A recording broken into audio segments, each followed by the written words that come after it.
Good evening, everyone. I'd like to welcome you to the meeting that we're having tonight, talking about downtown planning study and feasibility study for the city of Sanford.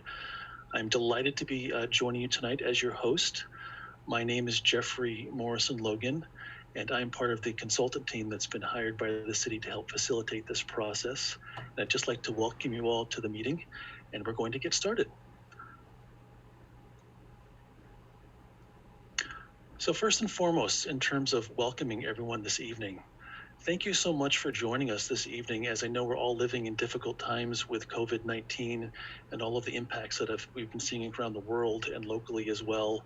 So I'm really excited tonight in terms of us being able to offer some solutions in terms of reaching out to our communities and to the public and trying to find new and creative ways of engaging people in a process that's really important to the heart of many communities and thinking about their downtowns, their hearts of their communities, and what that means for their future as well. So in terms of who's going to be on the call with us today, again, my name is Jeffrey Morrison Logan. I'm going to be the facilitator of much of the meeting tonight. It was going to be a lot of fun. We have a lot of things planned on the agenda for you this evening as well.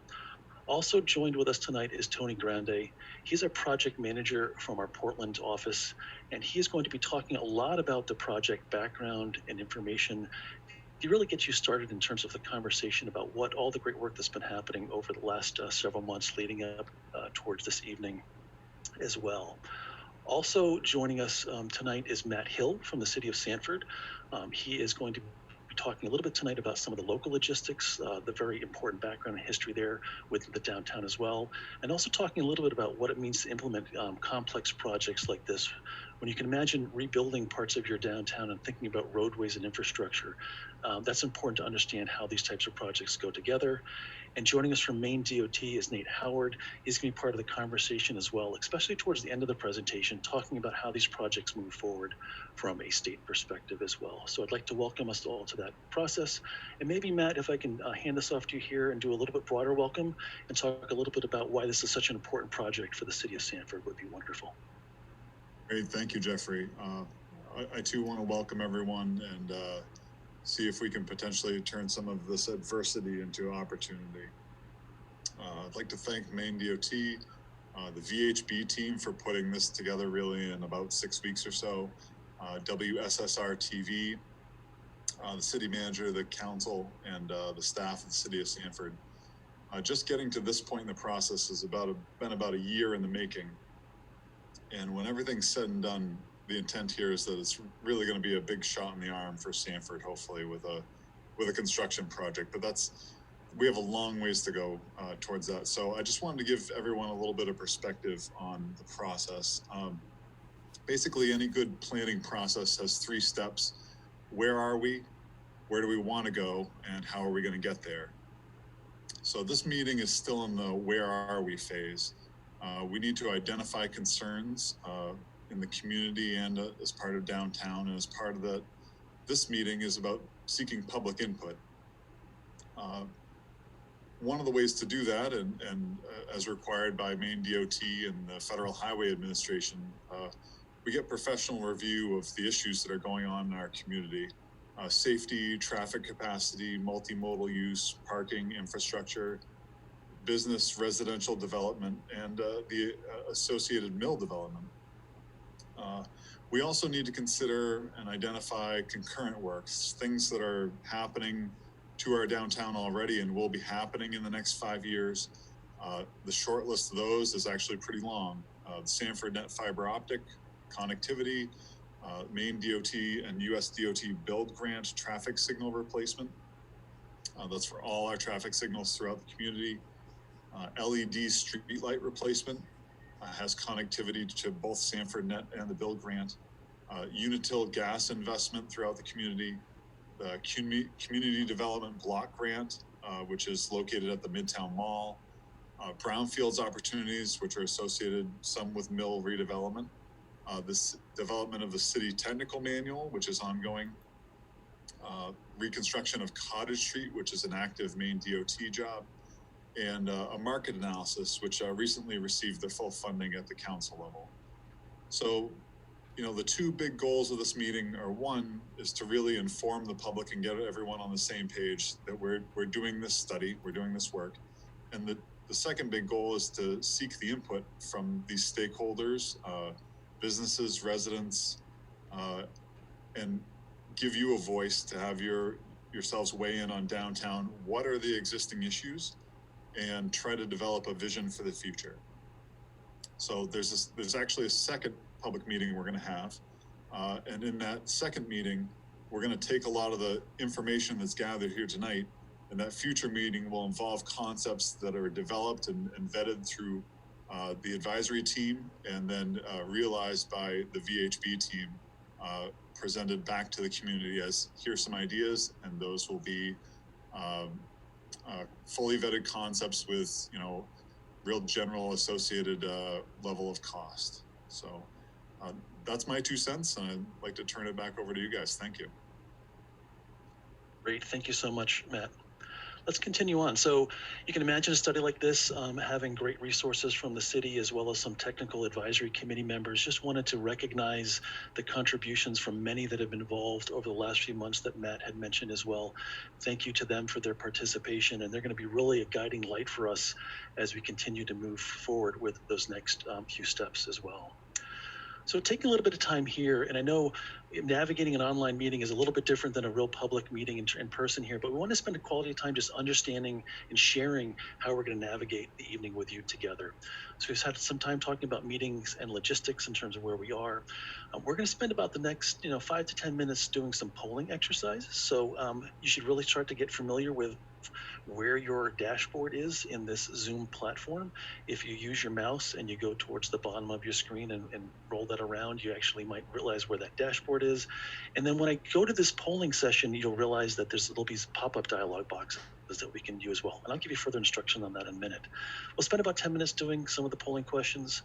Tony's going to walk us through a pretty in-depth project overview where we're truly trying to arm you with as much information in terms of all of the homework that we've been doing over the last few months that'll arm you for what's hopefully going to be a pretty robust conversation.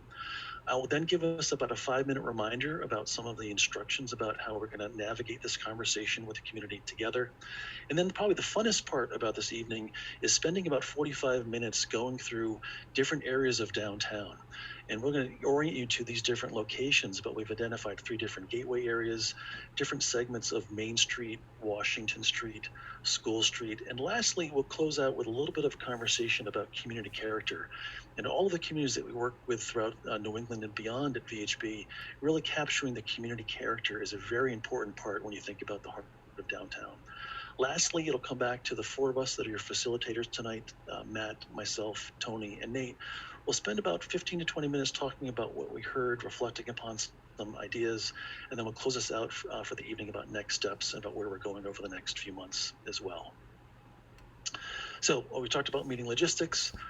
Let's talk about some of the logistics around polling, right? So we're going to go through the polling in a few minutes.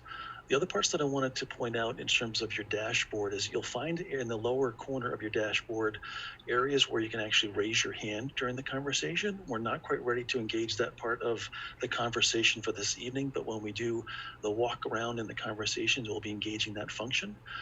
We're going to be having some time for some general question and answers as we go through, and we're going to be going live to some people that are on the call today by raising your hand.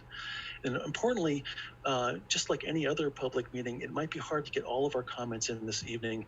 We have an email address up here. It's pw@sanfordmaine.org. At any point in terms of this evening, folks can email to that address.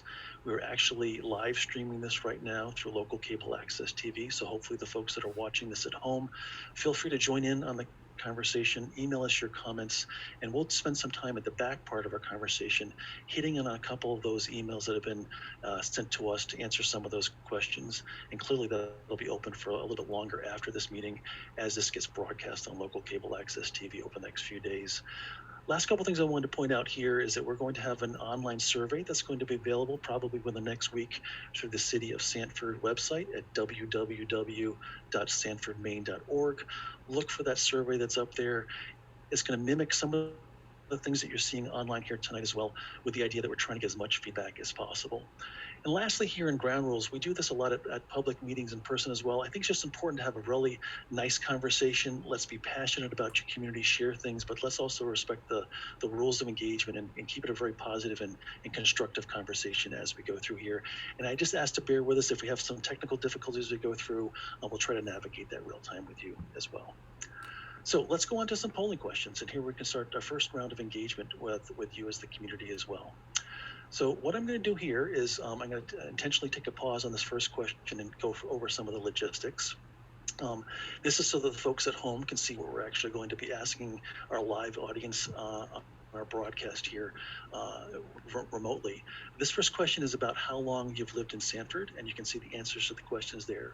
So I'm going to go ahead on my screen here, and I'm going to launch the poll. So everyone that's joined into the meeting remotely, digitally, you can actually see a pop-up dialog box that should be launched there. And at any point in time, you can click on the questions, the answers to the questions that are up here. And then what we'll do is we'll get a pretty good sense of who's joined us on the meeting tonight. So let's take a few seconds, see how the polls are coming in here as well. And I can tell on my screen the percentage of people that have voted here. So I'm intentionally going to give it a few minutes of time just to make sure I'm trying to capture as many people that has responded. So again, if you're joining here, look on your screen for that dialog box. You can click on any of those answers at any point in time. And let's see what we get for participants.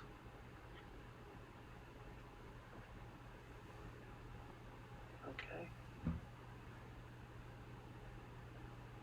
And again, I'm just going to give this one a few more seconds. That way folks get the hang of this as we're going through this. All right, so I'm going to end the polling on this one here. And then I have the ability to share the results as well. So hopefully the folks that are logged in here can see the results here. And I'm going to share those for the folks that might be watching from home. So we have about 41% of us that do not live in Sanford. So we obviously have some guests that are coming in from around the community and outside of the city here. In terms of a highest representation, we have folks that have been for 21 plus years within the city as well at 32%. Then those are 11 to 20 years at 18%, 6 to 10 years at 5%, and 0 to 5 at 5% as well. So thanks for that. That's excellent. I'm going to go on to our next poll. So let me go back here, and I'm going to go on to the next question. It's also interesting when we have these meetings to understand if you work within the city of Sanford as well. So I'm going to go ahead and I'm going to launch the next poll that we have here. So just like we had for the first one, if folks could take the time right now, vote at any point in time, that way we'll see how many people are actually working in the city of Sanford as well. And my sense is as we go through this, we'll get quicker as we go through this, and I might take a little less time to share the results here as well. So why don't you go ahead and take your time, vote on those as well. Looks like we're getting a lot of results in here. Okay, and I'm going to close this poll down right now, and I'm going to end the polling, and I'm going to share those results so that everybody can see those as well. So that's interesting. So while we have a lot of people that are coming from outside of town that are participating here, we do have a lot of folks that actually live within the city at 65% as well. So thanks for sharing that. That's really helpful for us as we move forward. So I'm going to go on to the next question here. How often do you go to downtown Sanford, knowing that this is the focus of the evening tonight? Is it daily, several times a week, several times a month, not that often, or never? So I'm going to go and I'm going to open up the third poll here, and let's see what people think about how often people are visiting the downtown as well. And just like the last one, feel free to vote at any point in time as we go through this. When we do these types of studies, we realize that some people experience the downtown in very different ways. So it's interesting to see the touch points that people have with the heart of the community as well.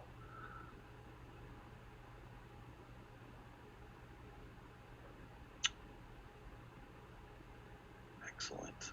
So we're getting much faster as I predicted on this one. So I'm going to end the polling on this one, and I'm going to share the results here. So we have about 35% of the folks that come here daily, 43% that comes here several times a week, no one that's on the monthly basis, and 22% that come here not that often as well. So thanks for sharing that. That's very helpful as well. Our next question here is, what is the biggest issue really for downtown Sanford? Is it the traffic congestion? Is it pedestrian safety and walkability? Is it traffic issues at the intersections? Perhaps it's parking. Is it access and driveways, those types of issues? Or if you're not sure, you click on the bottom one here about not sure or other. And here we're asking for what is the biggest issue on this one. So I'm going to go and I'm going to ask that general question here too. So what is the biggest issue in downtown Sanford? And feel free to join in on that poll at any point in time as well.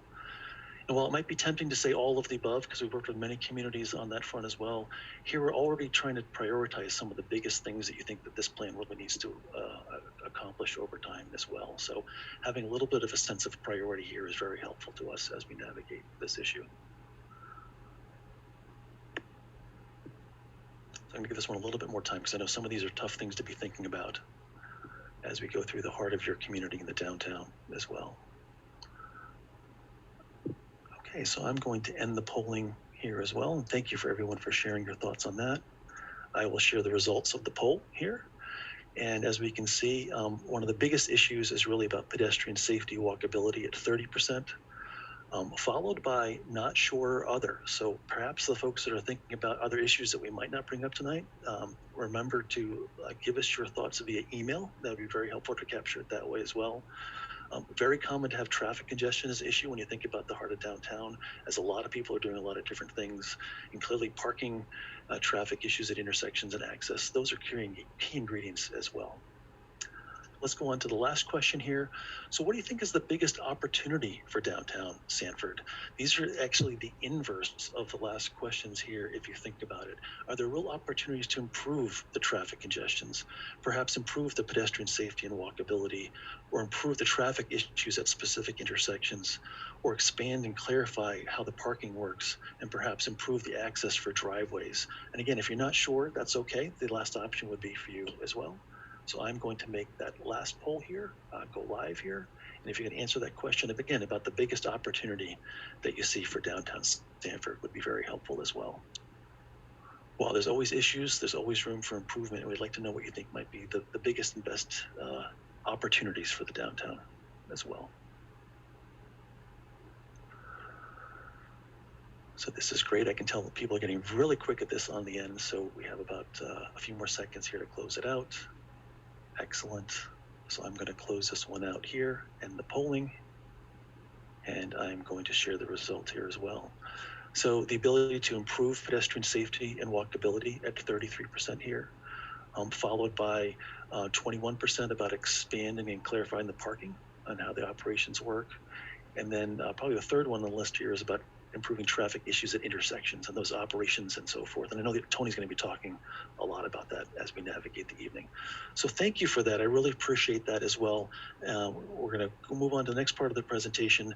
That's really handing it off to Tony and talking about acclimating people to the downtown. Where are we within our study areas, and understanding how we're going to navigate together in these different breakout areas when we get further on our agenda. So Tony, I'm going to hand it off to you. Thank you, Jeffrey.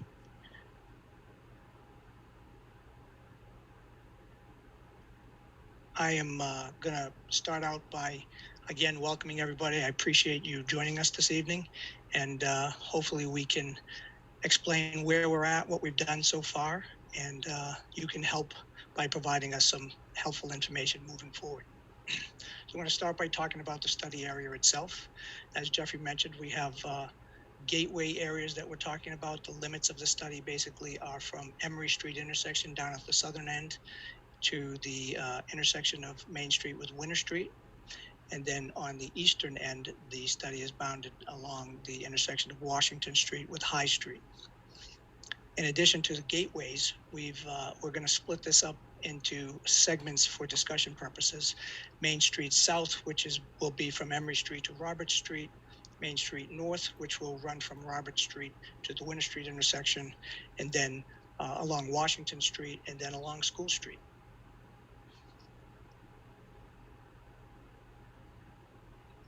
And in addition to those sections of roadway, there's also some other key intersections that we'll be discussing and reviewing as part of this project. One specifically at Robert Street, we know that's a key intersection.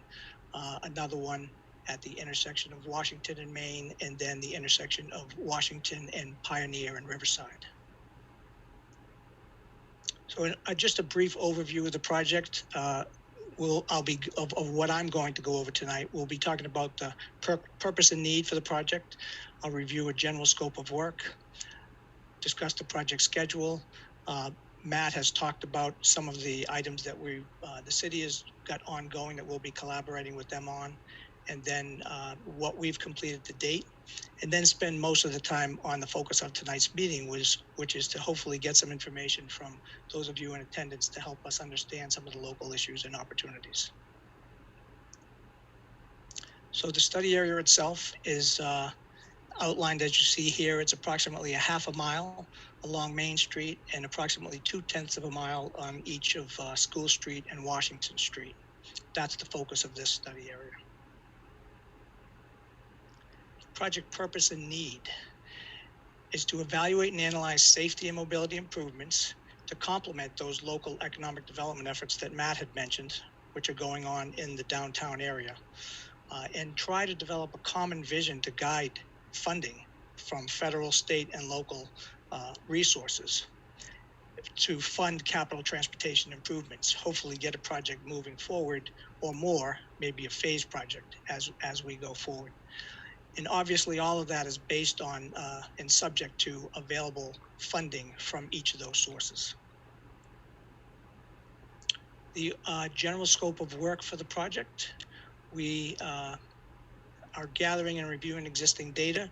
That's already been done, and you'll notice that there's check marks and ones that are not checked. The ones that are checked are in process or completed. So the coordination with the city, that's ongoing.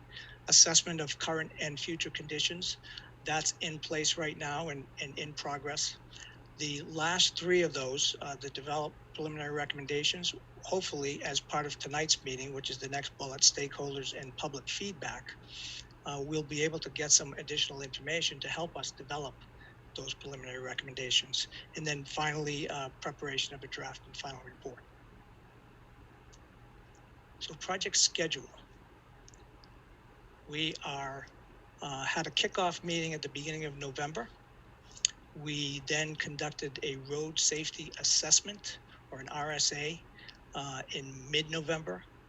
We have the data collection process that's ongoing. We started base plan development. We developed a technical memorandum for the draft, for the RSA, which is in draft form. And then we held a technical advisory committee meeting, similar to this, as a remote meeting on March 25th. And we are in the process of developing a traffic memo to document the existing and future traffic conditions that we've been working on. And tonight's meeting, obviously, to help us identify issues and opportunities moving forward. The schedule that's remaining will be to evaluate and develop conceptual improvements. That will be April through May. And then we'll hold another technical advisory committee meeting in mid-May. A second public meeting, as Matt had mentioned, in the beginning of June, hopefully, and then prepare and draft and final report in July and August. Matt had mentioned there are a number of items moving forward, ongoing revitalization efforts. This is a kind of a list of those things that are going on. I think Matt did a pretty good job of discussing those up front. And I don't know if you have anything to add or not, Matt, at this point. Just quickly browsing that list, it looks like just the private investment side is what I left out. Okay. Oh, and I guess trail planning and some of the Central Park improvements, but those are definitely very important. Right, thank you. And those are things, as we mentioned, that we're coordinating with the city on these items and others as we move forward. So work completed to date. I've kind of talked about it a little bit. I'm going to go into detail in some of these things right now. And part of this is talking about what's on this graphic here. And as we click forward here, different things will pop into view. And I'm really focusing on the bottom right-hand corner to kind of describe what's shown. And this is the map that was on the city's website as well when we were announcing the meeting. So as we click through here, you'll notice these three intersections that are highlighted. These are the three intersections that are under design right now already for traffic signal improvements as part of the main DOT build project, which I'll discuss a little bit more as we move forward. And then as we click again, you'll see the transit stops. That's another thing that we're interested in finding out more about and coordinating with. We know that there are three stops at these locations here today, not necessarily all well marked. The one at the Senior Center, the one at the Sunset Towers, and the one up at Walgreens. But I know that Matt has been coordinating with that as well. And then as far as the high crash locations, which are the stars, the orange stars, three of those are within the study area. And then when we click again, there are also two segments that are within the study area. And those are high crash location intersections and high crash location segments within the study area. So there are 5. And then finally, at one more click, you'll see 2 more stars, one at Winter Street and Riverside Ave, and one down at Emery Street and School Street. Those are 2 that are just outside of the study area that are also high crash locations. So those are some of the things that we'll be considering as we work on this study.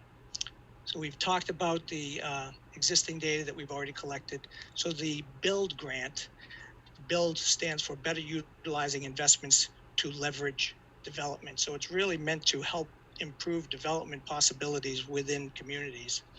And it's really traffic signal technology that we're talking about here, addressing deficiencies. In that particular project, there's 104 intersections. 13 of those happen to be in the city of Sanford, and 3 of them within our study area. And we'll see a map coming up here shortly. And then finally, the road safety assessment, which I'll be talking a little bit more about. So the BUILD grant project, as I mentioned, 13 intersections within the city, which is very good. 3 of those, as you can see in the darker colors, the reddish colors, are within the study area itself. In the next slide, we'll actually show them on our study map. So that's the Emery Street, all with Main Street and Emery, Washington Street, and Winter Street.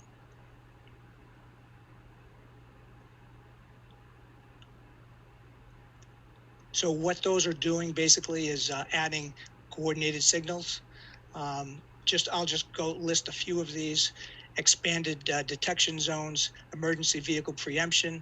One of the things that I think helps a lot with traffic signals nowadays is to have the signal head back plates with reflective striping. So as you're coming up to a traffic signal, it's bounded by a back plate, and adding reflective striping on that, which really helps the traffic lights stand out. And it'll also be linked to the main DOT's traffic management center. ADA improvements will be done in as needed basis, and some will be done at these where ADA ramps don't exist today. And it's really just at these 3 immediate intersections. The other thing I wanted to point out mainly is that there is no geometric improvements that are being done as part of this. It's really improving the traffic signal equipment. And those are planned to advertise in September of this year. The road safety assessment, or the RSA. What is an RSA? Basically a formal safety performance by a multidisciplinary team that looks at existing or future road or an intersection to see what is available for improvements. So the RSA team was made up of a variety of experts in safety, roadway design, operations, transportation planning, bike and ped safety, and ADA accessibility. The list of team members here, I'm not going to go through everybody, but we had several people from Maine DOT, several VHB team members, and several people from the city. In addition to that, we had other people that joined us along the way that were either maybe business owners or bike ped advocates, which helped us to kind of understand a little bit more about what was going on. We also had the police involved in that as well. So the process that we went through, we basically reviewed a bunch of data that was collected, including crash data. We reviewed that, especially for the high crash locations. We then performed the road safety assessment, And when we performed this assessment, we basically met in the afternoon first, went over everything at City Hall. And then in the evening, we drove it at night so that we would get a sense of what it was like at night. And then the next day, we went out, we met again in the morning, briefly talked about what we saw. And then that next morning, we walked around the entire site to evaluate everything. And then we developed safety and mobility improvements for both short-term and long-term recommendations. So these are just a few slides that I'll go through and discuss. This is what we used. So traffic volumes along Main Street vary from 13,000 to 17,000, depending on where you are within the study area. And then along Washington Street, it's about 8,500 vehicles per day. And the numbers there, the 1 through 5, are the high crash locations that we've been talking about. And the speed limit through this area is 25 miles per hour posted.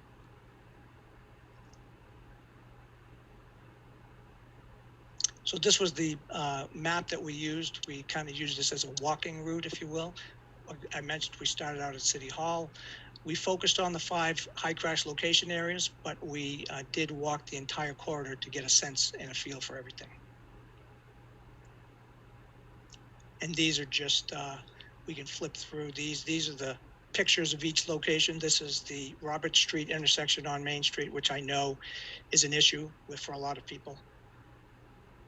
This is the segment along Washington Street between School Street and Church Street, which includes the Midtown Mall entrance on Washington Street rather. This is the intersection of Washington and Riverside Ave, looking towards Pioneer Ave. And this is the Winter Street and Main Street intersection. And then finally, the Main Street segment looking north, again, just in the vicinity of the Midtown Mall entrance on Main Street. So I'm going to quickly go through the high crash location data, and you'll notice it says from 2016 to 2018. We conducted this in 2019, so we had to wait until all the data was completed for that year of 2018. We could not use 2019. So if we keep going here, you'll notice a high crash location, part of the definition is a 3-year period. So basically it's 8 or more crashes that happen over a 3-year period with a critical rate factor greater than 1. So that critical rate factor is basically a comparison of intersections within the state of similar type. So if it increases above that 1.0, then it's increased above the expected crash rate for an intersection of that type. So I'll just review the total crashes. This is combined total crashes for the high crash location areas only. There may have been other crashes that were not accounted for because they did not meet that, at least in these numbers. But as you can see, there were 67 total crashes in this 3-year period. 28 of those, over 40%, were at the Winter Street and Main Street intersection. And this is just a graph showing that the majority of those was no apparent injury. And then some there could have been additional injuries, and then there's a smaller number of actual injuries that were reported. And again, these are just to kind of indicate quickly, as you can see, rear end sideswipe crashes were the highest type of crash, and then intersection movement, which is angle crashers or people that are running a red light or a stop sign. And then what type of things were contributing? Failure to yield was the top one, with following too closely the one second behind that. And then the others, you'd have to actually figure out what was going on in the traffic reports, crash reports. Time of day, most of them were in midday and in the afternoon, PM peak. And interestingly enough, the high majority of these crashes happened on clear and dry conditions. So the RSA findings, overall, we basically go through and we look for existing positive safety features. We then identify the safety concerns and evaluate potential countermeasures that we can use to address those. And the following slides, basically we went and identified these countermeasures for specific areas, but this is for the overall areas. So safety features, overall, we know there's sidewalks throughout and most of them are usable, good right-of-way, fairly decent lighting overall, and there are crosswalks that exist on Main Street, parking restrictions in front of City Hall, which is good, and that we did notice a pretty good volume of bicyclists and pedestrians along the corridor. One of the things I would note is that there was pretty good traffic flow, and we did not, at least while we were out there, notice any aggressive driving behavior. So overarching safety concerns, accessibility in general. There are not a lot of, there are a number of crossings that do not have ADA ramp accessibility. With some of the areas with those pedestrian crossings have very dim lighting at night. Some of the road conditions are poor. Lack of curbing and drainage. That's kind of a combination based on the way that an original drainage system was designed in Sanford. Some of hydrants and poles within the roadway, just off the curb. Old signage deteriorated, loose wires hanging from poles, lack of marked bus stops. As I mentioned, I know that there are bus stops, but they weren't necessarily marked very well. And we did notice bicyclists riding on the sidewalk and sometimes against traffic in the shoulder. Potential countermeasures. And again, we have a draft report that we've produced, and we have comments now, so we'll be addressing those comments and making a final report, and you'll be able to read all of this. We'll have it available online. I'll just point out a few of the potential countermeasures. Enhanced lighting at some of the pedestrian crossing locations, replacing aging signs and installing new signs at bus stop locations, and reapply pavement markings to help define the roadway. These are, the last two are kind of lower cost items that could be done in a more interim manner even. So other work that's in process, we're working on base plan development. I mentioned the traffic data analysis, and we'll be moving forward with conceptual improvement plans development. So base plans, this is just an example of the base plans. This shows the existing aerial background, and right now it just shows the aerial, the ground survey on top of that in color. That will be changed to a dark color as we move forward, and the proposed improvements will be shown in color. Traffic analysis. Again, I mentioned that we have collected, we received data collected by the city in 2019. We've identified the peak morning period between 7:30 and 8:30 a.m. and the evening peak period between 4:15 and 5:15 p.m. That traffic data was projected forward to the year 2040 and using a 1% annual growth rate.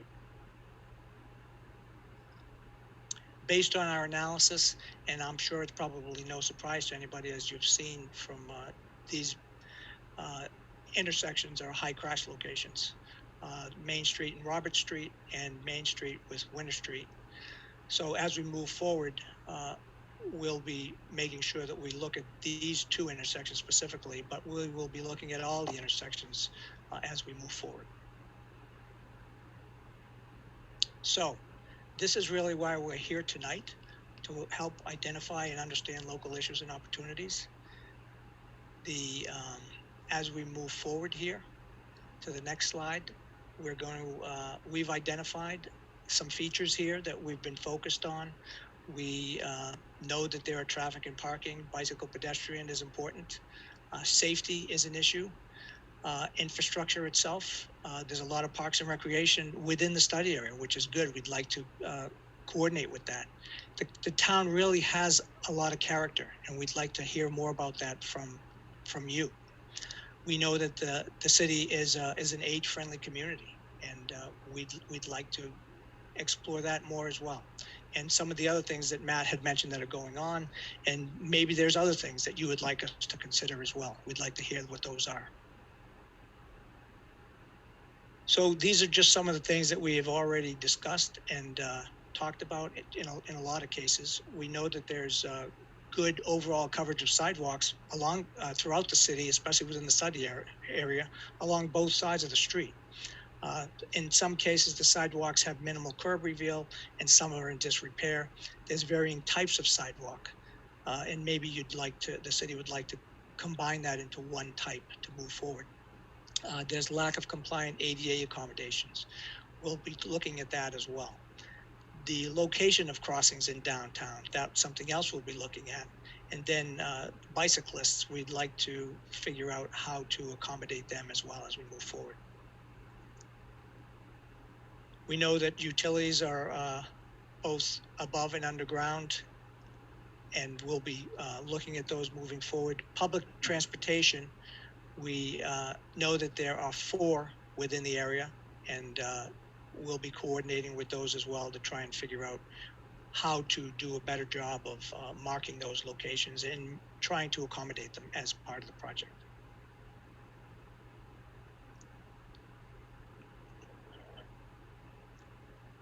And the last item, which is that I have listed here, is safety, which we've talked about quite a bit. We've done quite a bit already with the RSA to try and address these. And we will make sure that these are a focus, and these would be a good opportunity to hopefully obtain some funding to fix this through capital resources.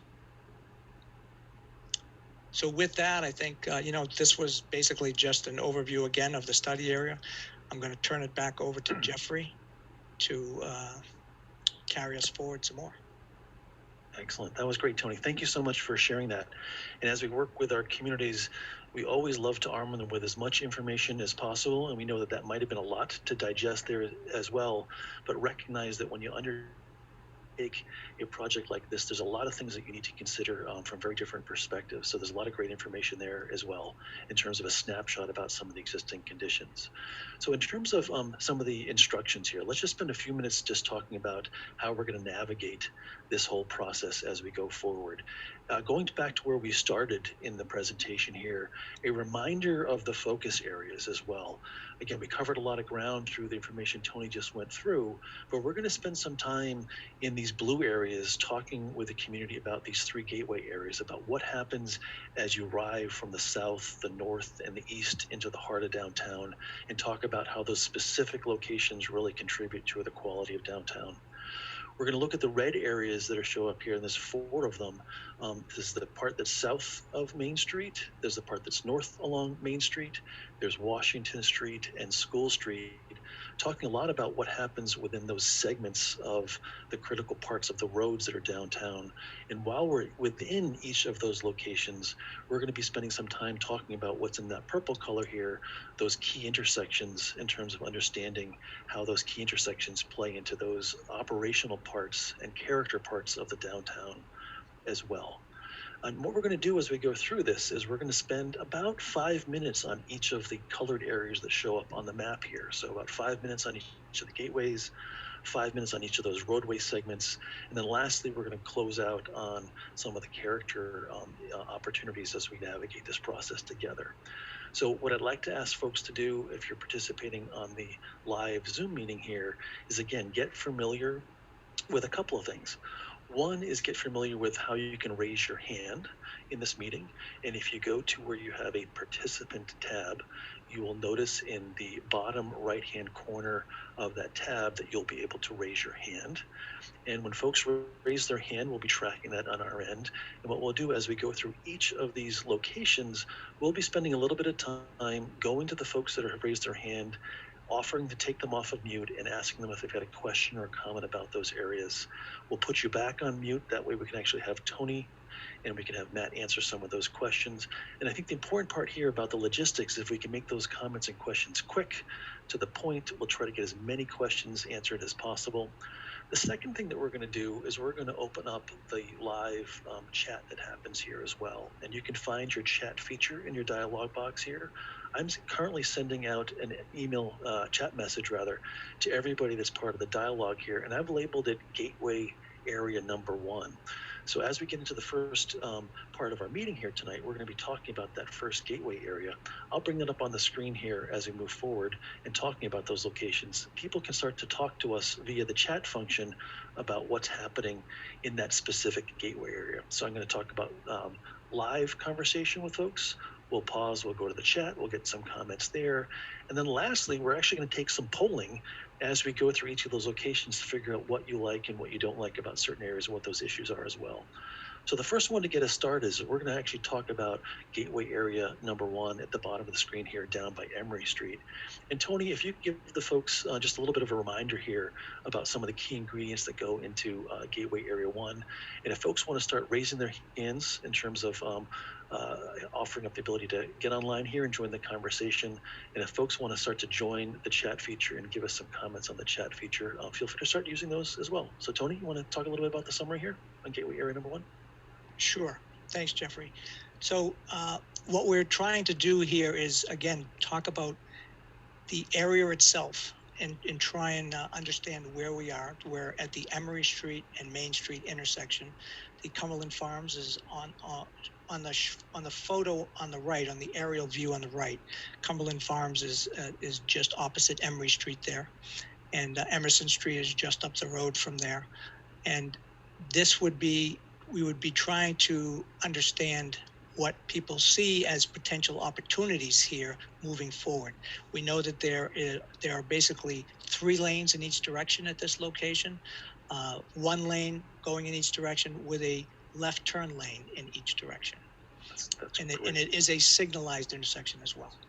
Fantastic. So I'm seeing I have a person that's raised their hand here. I'm going to go to that person, Robert. If you can, I'm going to ask if you can unmute you, Robert, and if you'd like to join the chat right now, and if you can state your name and tell us your comment or your issue.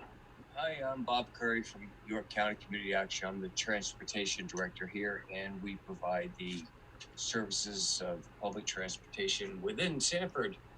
Just for clarification, under the segment Identify and Understand Local Issues, there is an incorrect statement there that the Shoreline Explorer provides year-round service and operates between Sanford and Wells. That service does not exist. It's actually the Orange Line, although currently suspended due to the current state of affairs. You may want to consider removing that. Shoreline Explorer does not operate between Sanford and Wells. That is the Orange Line. Excellent, Bob. Thank you for sharing that comment as well. That's appreciated. And clearly when we do these studies as well, sometimes we have a little bit of outdated information. So thank you for sharing that and making that better as well. So anyone else, feel free to find that feature and raise your hand for those that are comfortable. And if you're not comfortable joining us with a live conversation, you can join the chat box where we have gateway area number 1 as well. And I'm going to switch over to some of the comments. There's a comment here, I guess if Matt and Tony can answer this. There's an issue about the double lane heading north from the library is way too long. It creates opportunities for cars to race up along the side there as well. Can you talk a little bit about that? I guess the question would, what I would say is we can talk about that area when we get there. Right now, we're talking about this area here. So hold that comment and we'll answer that question as we move up. Yeah, that's a really valid comment. Back, Tony, on your point regarding this intersection, I would just add that when Cumberland Farms redeveloped this site, they actually addressed 3/4 of the mast arms, and there's 1 mast arm left over, and you can see that in the picture on the left-hand side on the top picture where you see it's galvanized instead of black. Yes. So the build grant project has a very light touch on this intersection. It's only going to be replacing that mast arm, the controller, and any ADA issues here, as far as I know. So right. This one's not a full reconstruct by any means. It's just addressing, primarily what the public will see is just that mast arm getting replaced. Thanks, Matt. Great. So I'm getting a couple more people that are commenting via the chat here. So a comment here about when the Cumberland Farms moved to this location, and we can see that on the screen here where the new development there, traffic signal is now very long to accommodate all the turning options, even if there are no vehicles needing to turn. So maybe you can talk a little bit about adaptive signals and those types of things too, Tony. Yes, I think as part of the build project, they are going to be looking at um, not adaptive signal technology, but communicating signal technology. And I think that one of the things we'll take a look at, this has been in place now for a while. We will review that as part of the build project and as part of this project to make sure that we can address anything that doesn't seem to be appropriate. Excellent. Matt, anything to add there on your Yeah, end? I would also just jump in. We have received a few complaints about this intersection during certain times of the day. Certainly, when the intersection first got redone and the timings were redone, there was a period in there where it was very inefficient. We worked with our contractor, Electric Lake Company, in order to resolve those issues. Since then, it's only been maybe a couple times where we've had issues, and once we were able to figure out that there was a traffic stop in the intersection, and we believe like the police car's lights were actually blinding the camera out there. So, and it may be maybe at a certain point or time of day that the sunlight reflects in an odd way and throws it wonky. But for the most part, I think it's been doing okay. Excellent. Our next comment here is about this area feeling very suburban. Would it make more sense to have Elm Street as a gateway in terms of this one as well, in terms of those improvements? And we talk about gateway, it's usually the sense of arrival when you're coming to the heart or the threshold of a downtown. Where is that kind of pivot point where it starts to feel like the environment might be changing? And you can celebrate that through maybe some landscape improvements, some sidewalk improvements, signage, and those things. So I thought it's about Elm Street as a gateway. And Elm Street is further up, so we'll be talking about that when we talk about the southerly segment. So maybe we can write that down now, but we can revisit that as we get up there and we can have a better look at it. Perfect. That's And the where last the one on here, library is as well. exactly. And the last one before we move on to the next area is, how long do the turning lanes need to be in this location? The overhead views appear to be very lengthy in terms of where that's happening. So can you talk a little bit about how long these turning lanes really need to be and why that's important? I would say that is based on the traffic signal analysis. And so we'd have to really evaluate that to really comment on it. And I'm not prepared to do that right now, but it is something we could look at if people feel that they're too long. I don't know if you have anything more to add to that, Matt. I do. As city engineer, lots of times, in the design side of things, you look at what's ideal, and what's ideal usually when you size one of these turning lanes is how many cars arrive in 2 minutes. And that's what you want to size your lane for.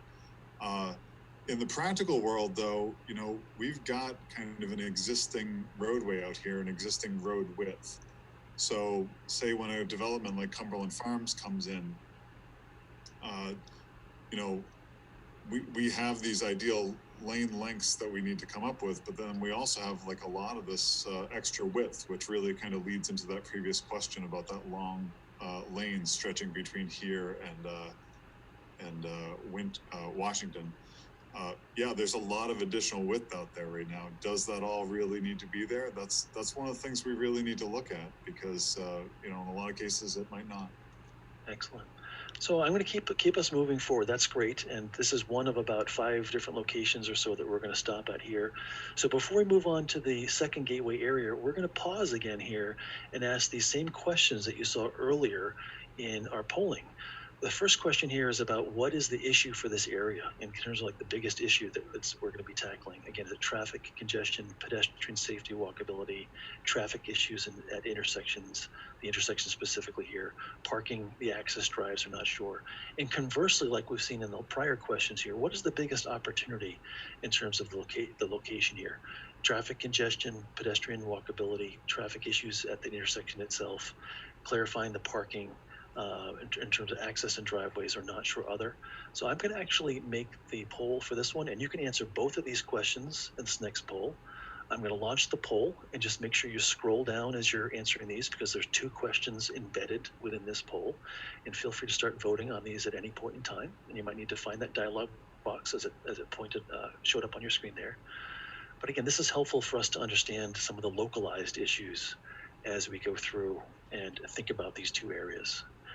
seeing as there's a couple questions in this one, I'm going to give this one a little bit more time here because we're answering a couple questions as well. But in terms of how we're going to navigate this evening, these same questions are going to come up as we're going through each of these locations to talk about specific issues as we move forward as well.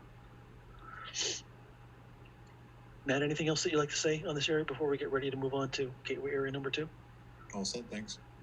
Okay. The only thing I would add at this intersection is that there, you know, somebody was mentioning the long length of the left turn lanes, and I did notice that there are some driveways along that left side as well, including the fire station. So that could be one reason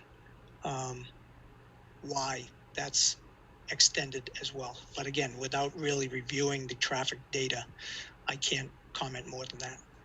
Excellent. I guess I would throw one thing in, one more thing.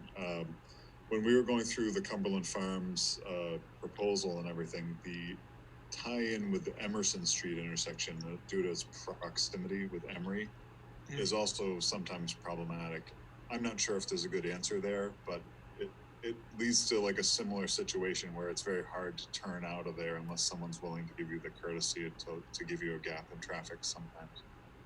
Great, thanks for that, Matt. I'm going to end the polling here, and I'm actually going to share the results as well, just so we can pause here. And again, we're going to be doing this a few more times as we go through. So just an indication about some of the biggest issues for this area about pedestrian safety and walkability is key to this area as well. Again, obviously, what might be broken might be the biggest opportunity to fix some of these things as well. And clearly we're going to want to learn about the not sure and the other. So as a reminder, folks can email us some of those comments if we're missing something that we haven't talked about tonight. That's obviously very important as well. Noting that parking is not an issue here, it might be worth pointing out the 0 results here. Clearly parking in the downtown probably doesn't start to a little bit further north in this location here. So parking is probably not as big of an issue as we go through this. So I'm going to stop sharing the results there as well. And then we're going to go back and we're going to move on to the next area. I'm also going to launch the next chat. So we're going to go to gateway area number 2. The chat, we can continue to respond to the chat dialog box there, and I put a header in for gateway area number 2. And Tony, give us a quick reminder about what's going on in gateway area number 2 as we further go north. Sure. So gateway number 2, this was the area, this was a high crash location area, and this was one of the ones with the highest number of crashes. I believe it was 24 or 28 over that 3-year period. So this is the northern limit of the project. The Walgreens parking lot is just off to the right there. Twombly Road is also an issue, but I believe there's some restrictions on that road already in place. And this is also an area where the Midtown Mall is not too far from here. St. Ignatius Street is at the bottom right there. And as the area built up to 2 lanes here, that sometimes extends back to the south even further. Excellent. So a reminder for folks that are participating, you can raise your hand and I'll call on you to join via voice here as well. And you can also join the chat line as well. So look for those boxes. So I'm going to go to see if we can join someone live here. So it looks like we have Anne-Marie. I'm going to see if I can unmute you there. And Anne-Marie, if you want to join the conversation, introduce yourself and have your comment. Hi, this is Anne-Marie Mastracchio. I live on Lebanon Street and have for over 30 years now. And I can tell you that intersection has, especially in the last 5 years, it's becoming, ever since Edison School closed, and I think it became, and Jerry's restaurant closed, it's become a lot busier and much more difficult to cross the street. And I walk in the area a lot, and I choose to cross other areas because the light is never long enough. So if you're going to do anything in that intersection, just make it a little more pedestrian friendly because it's pretty horrible right now. Excellent. Thank you so much for that comment. Appreciate it.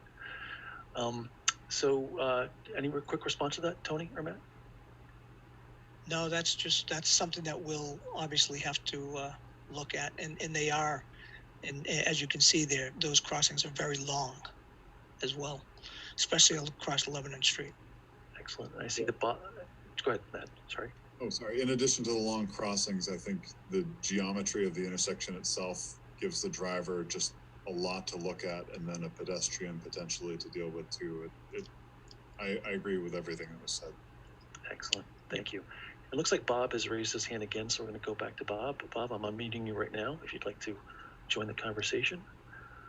Yeah, just as an observation, Twombly Road, I travel past that road on my way home daily, and most, well, I won't say most people, 50% of the people that come to that traffic light to take a left will, in lieu of waiting for the red light, take a left on Twombly Road. So I'm not sure what the restrictions may or may not be on that road, but I'm assuming it has increased volume unnecessarily.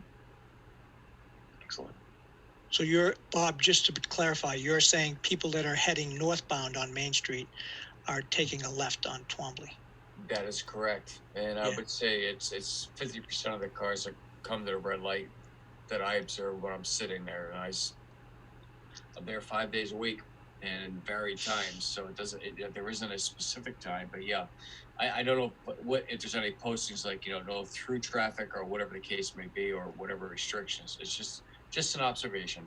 Yeah, the restrictions on Twombly are as you're coming out of Twombly onto Main Street. Maybe it needs to be going into Twombly just to reduce. Yeah, maybe. Okay, thank you. Yes, sir. Great. Thank you for that, Bob. Really appreciate that as well. Let's see if anyone's raised their hand on here as well, and feel free to try to find that button and join the conversation as well. I'm going to switch over to a couple comments that we got in our chat. So this one's about westbound signal lights are not illuminated brightly. They're hard to see the colored lights, especially the red ones. So any thoughts about hard to see lights and what we can do about those types of things? Yeah, that's a lot to do with the signal head themselves, and some of the lights, I can't really speak to these particular lights, but some of them are old technology within the city and they're not LED. And when you have seen an LED and how bright it is, especially with the way the sun hits this intersection, I don't doubt that sometimes, those don't show up very well. Exactly. Well, thank you for that. Yes, nothing like having some outdated technology, and there's a lot of new things that could be implemented as well. Second one here is about a comment about for a vehicle heading east on Lebanon Street, there's often a situation where north turning traffic is stopped and the traffic continuing east goes around them. Could you talk a little bit about that movement and what that means? Again, this is vehicles heading east on Lebanon Street. There's often a situation where the north turning traffic is stopped and the traffic continuing east goes around them.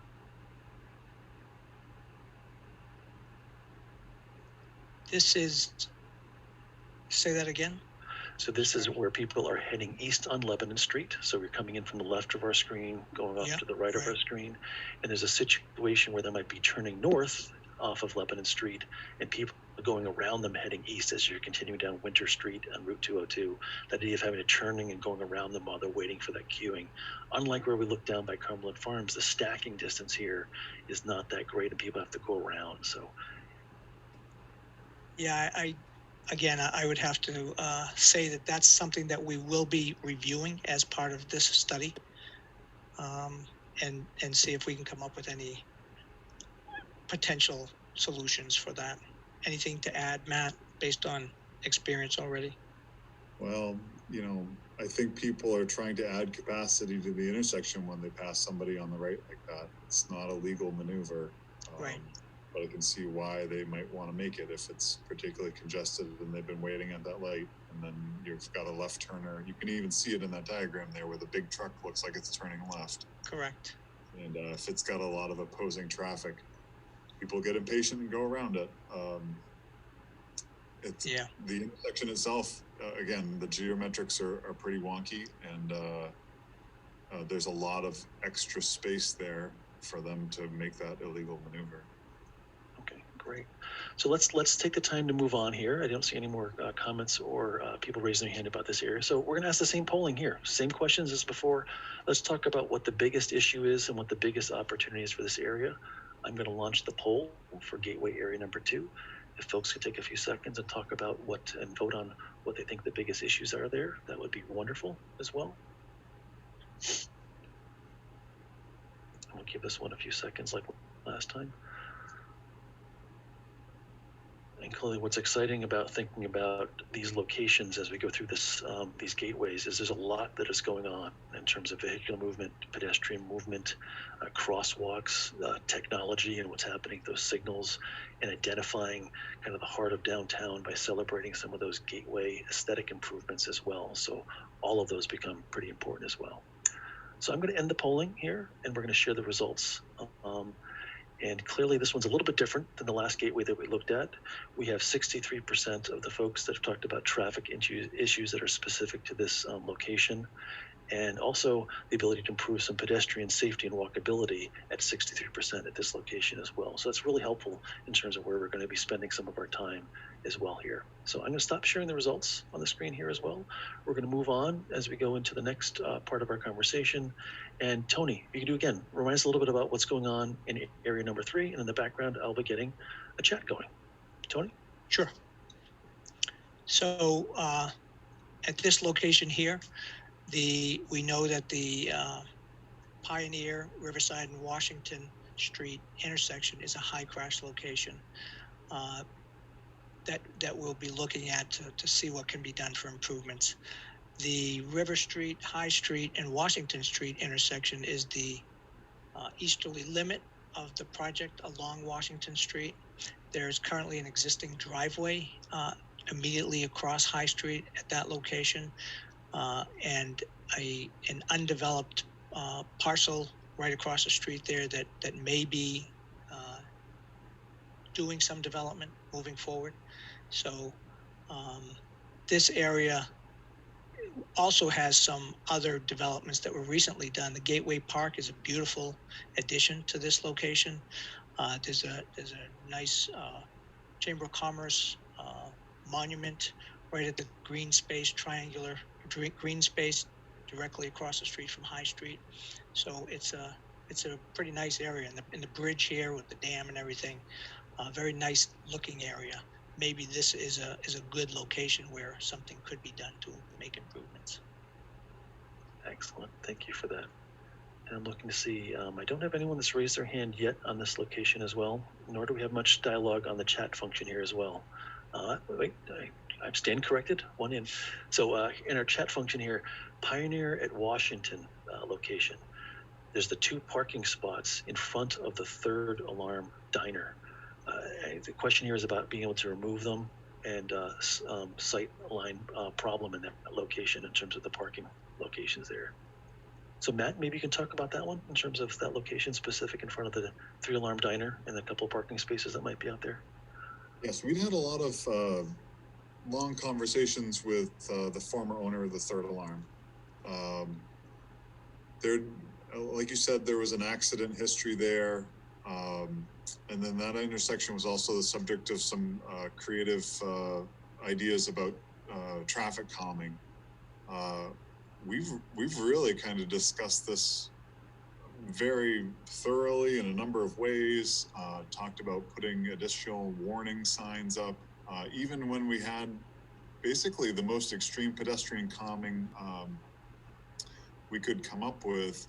It really only reduced the speeds by a couple miles an hour overall on average. You know, the deceiving part about this segment here of Washington Street is I believe the graphic previously showed that at 8,500 vehicles a day, and that Winter, which is also Route 202, only had 8,000 vehicles a day. So this, according to the count, sees more traffic, which in some ways is kind of encouraging, because if we're going to do economic redevelopment, this is where we want traffic headed by the mills. One of the tough parts about Sanford is that when you come through on any of the arterials, whether it's 202 or 109, it's very difficult to see the mills. But if you're coming through on Washington Street, you sure can't miss them. And, you know, I think we need to try to think about this traffic as an advantage going forward.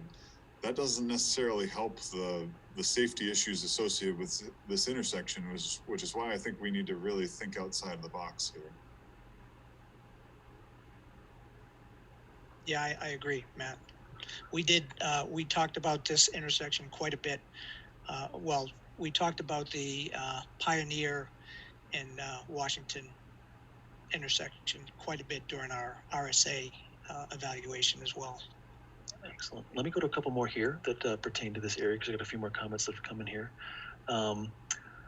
The street parking in front of the Third Alarm Diner blocks the Pioneer Street visibility.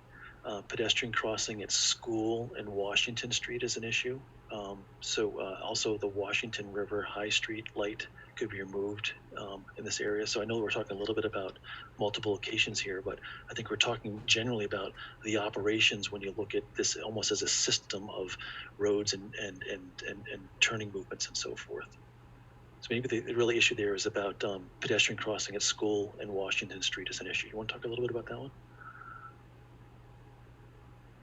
At School and Washington. Well, we will be talking about that, and when we get up to that segment, yeah. Okay, so let's hold on that one.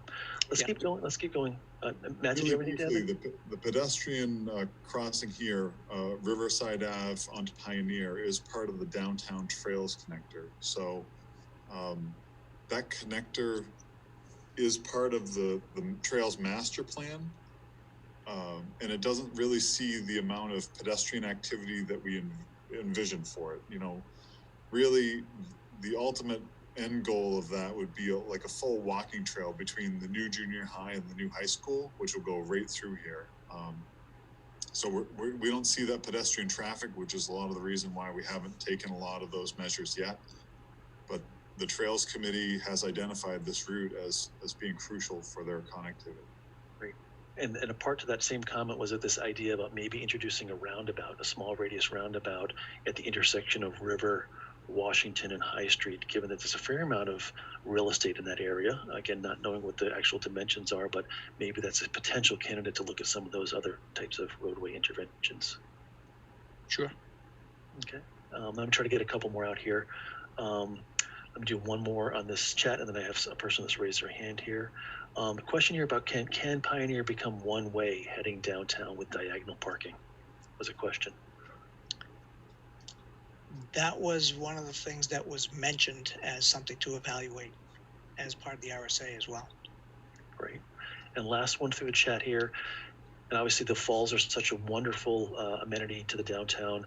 The falls could be made more visible with different fencing, less like a wall, more like a see-through fence. That kind of speaks to the whole beautification and enhancements in that area as well. So I think that's just an interesting comment. I don't know if we need to respond to that one, but that's a great comment about thinking about visibility and the aesthetics and the enhancements. So just a couple, go ahead, Matt. I will add to that a little bit. We as part of the capital improvement program have been looking at a potential walk around Number One Pond, which would come right through here, and for somebody who was out walking on their lunch break or something would really prominently feature these falls. So that is in our mind. Excellent. And I'm going to go to a couple of people that have raised their hand here for this area. I'm going to go to Stephen Buck. If you want to, I'm going to offer to unmute you if you want to introduce yourself and ask your question, your comment. Yeah, thank you, Jeffrey. So my concern is, really can't see it in the pictures that are up there right now, but at the top of the hill on Washington Street, as you're approaching Main Street, just before you get to the island, before the light, there's a pedestrian crossing that comes from the Roma Joe's area across to the Washington Street block, just before you get to School Street. Many times there's a lot of shielding there. You'll see both lanes of traffic are stacking up in there. Cars further down the hill, as they're approaching the hill, they'll pause to allow pedestrians to cross, and then cars sweeping from Main Street, traveling north, sweeping onto Washington Street, have to jam on their brakes because they can't see those pedestrians well when they're walking in between the two lines of traffic. Thanks, Steve. We have another slide further down in the deck here when we talk about Washington Street as a whole, that we'll get a good look at that and we can revisit that comment. Okay, thank you. But thanks. And that is, I agree with that. We saw it actually while we were out there. Excellent. Thanks for that comment. And I think, Anne Marie, we have back to you. If you'd like to unmute there and reintroduce yourself, and what's your comment for this area?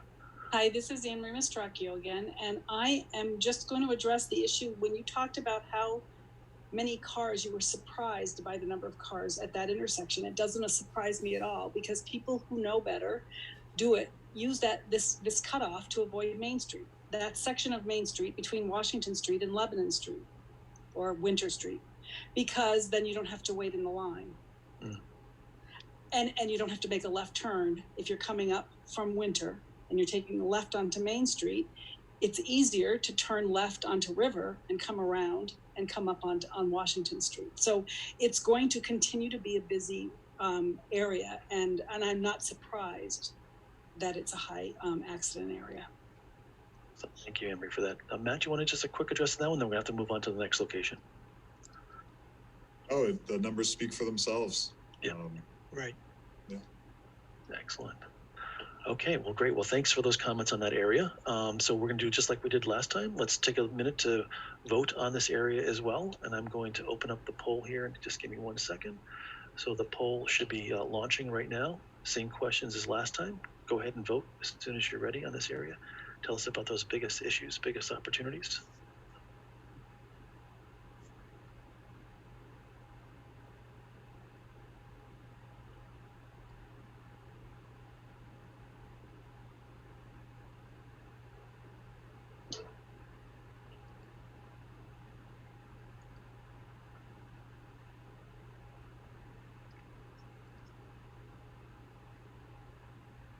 Excellent. So I am going to end the polling on here as well. And we're going to share the polling. And the polling in this area has pedestrian safety walkability at 70% in terms of one of the biggest issues. And then obviously clearly a big opportunity to fix that with, again, a 70% in terms of fixing and addressing the pedestrian safety and walkability in this area as well. So thank you everyone for that as well.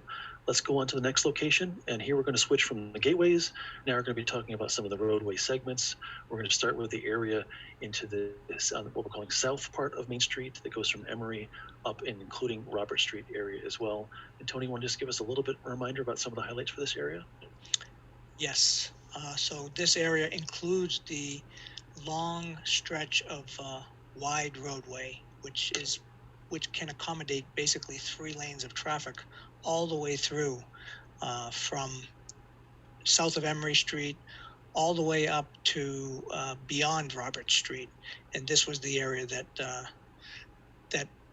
there is a sign in the vicinity of right where, if you look on the graphic to the right, the aerial map view, the label for Main Street, there is a sign right in that vicinity, an overhead sign, and there is a lane marking sign on that, and you can see it in the photo in the upper left, the lane marking sign, which shows a through lane and a right turn lane.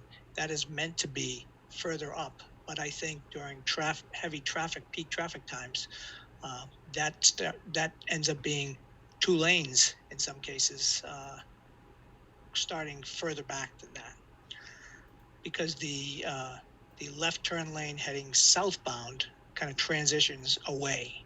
So it transitions sort of into a 2 lane in the northbound direction, even though realistically it's meant to be 1 lane, but with no parking in that area along this whole stretch, it's easy to have lanes fill in that spot.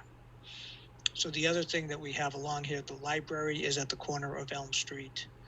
We have the area between Emory Street and the Sunset Towers, basically, where there are grass esplanades separating the sidewalk and the roadway. And then after you get beyond that area, the grassed esplanade pretty much goes away.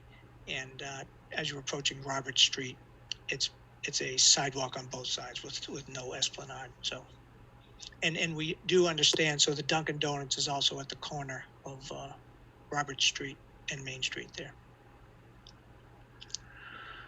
Okay, so let's go. We already have some quick responses here in terms of our chat box as well here. So let's go right to it. So this area is so wide it could accommodate some parking, was one of the comments here. Obviously there's a fair amount that's going on here, but is that something that we can maybe take a look at in this area? What are some quick thoughts on that, Matt? Yeah, this width out here, I mean, you could do a lot with this width. Some ideas have been on-street parking. That really speaks to what are the potential residential and commercial needs along this stretch. You've got the Goodall Mansion. You've got a new ice cream shop going in there. And then you've also got potential opportunity for that an extension of a continuous two-way left turn lane. It really, I mean, we need to figure out the character, and I think one of the previous comments would have been, you know, one of the previous comments was that this is more of an urban area, and maybe we should be thinking about downtown and Elm Street. Well, you know, those are some of the questions that we need to ask, because, you know, what are the merits of a continuous two-way left turn lane, and how many people need to take left turns? How busy are these residences and businesses going to be? Excellent. So I got another comment here about proper striping would help northbound make right turn only out of Roberts with Elm Streets. So can you talk about striping and the idea of making a right turn out of Roberts? Tony, you want to take that one? Yeah, I would just chime in and say that these are all good suggestions, and these are the types of things that we'll be looking to consider as we move forward with our you know, concept plan developments, and some of the things that have been tossed around as well during our road safety assessment. Excellent. Matt, anything to add on there? When we reconstructed Robert Street, we did think about a right turn only. And I think one of the biggest limiting factors of why it's difficult to take a left out of Robert Street is the timing of the Washington and Main Street signal. It basically doesn't give you a constructed gap in order to have an ability to take a left turn there very well. That, coupled with the pedestrian crossing right there, makes it really difficult. We also had a sinkhole on the road right at the intersection of Roberts and Main a couple of years ago, which resulted in us shutting down one of the northbound lanes on Main Street at the intersection. And I was just absolutely certain that that was going to back traffic up for miles. And as it turned out, it didn't. And the corridor actually functioned pretty well with just one lane, and then splitting into two after Robert Street. So I would just throw that out there, that as far as capacity went, people got the idea pretty quick. Okay, great. And we're kind of coming back to another comment that we had earlier about it would make more sense for the gateway to start at Elm Street, but the traffic exiting Elm turning left is very difficult. Same issue with left turns off of Emerson. So obviously these kind of turning movements on a higher potentially speed or volume road, and also the idea about where's the proper gateway location to be as well. So Tony, you want to talk a little bit about some of these side street turning movements and some of the challenges given this segment of the road, and I kind of would agree that getting the right gateway in the right place is something that we can probably take a look at in terms of what you want to invest in terms of celebrating placemaking and identity as well. Tony, you want to talk about some of those side streets? Yeah, I think that as far as that particular location, again, as we mentioned in some of these other areas, the angle of the intersection is a bit of a challenge. And with the amount of traffic in both directions coming out of Elm Street is definitely going to be a challenge. The advantage for somebody is probably to come down to Emery Street and use the traffic signal. But with that again, this will be something that we'll be looking at as part of the our evaluations. But these are exactly the type of comments that we want to hear, so that we know where to focus our efforts. Perfect. There's actually two comments here about bike lanes. Clearly, when we talk about rethinking the width of the cross section of the road and what happens from curb to curb within that cross section, what about the idea about bike lanes to narrow the road and improving the bikeability as well? Matt, any thoughts on that one? it's all on the table. I mean, Yeah. we got to just kind of see where the interest lies, and we also, I mean, we have a short segment of Main Street here, but bike lanes need to connect somewhere. So I guess I would refer that back to the Trails Master Plan, and I believe a lot of the Trails Master Plan had talked about alternate but parallel routes to Main Street. Right. Great. Excellent. Thank you for that. So we're going to go jump over. We have one person raising their hand here. I have a person that's T Coat. I'm going to try to unmute you right now, and if you'd like to introduce yourself and join the conversation. Yeah, hi. Can you hear me okay? Yes, thank you. Thanks for joining. Okay, so my name is Tom Cody. I'm actually the mayor of Sanford. I want to thank you for all the work you're doing here, and thank Matt Hill for all the follow through on this. And you know, we've been talking about this for a very long time, so it's exciting to see some plans start to come together.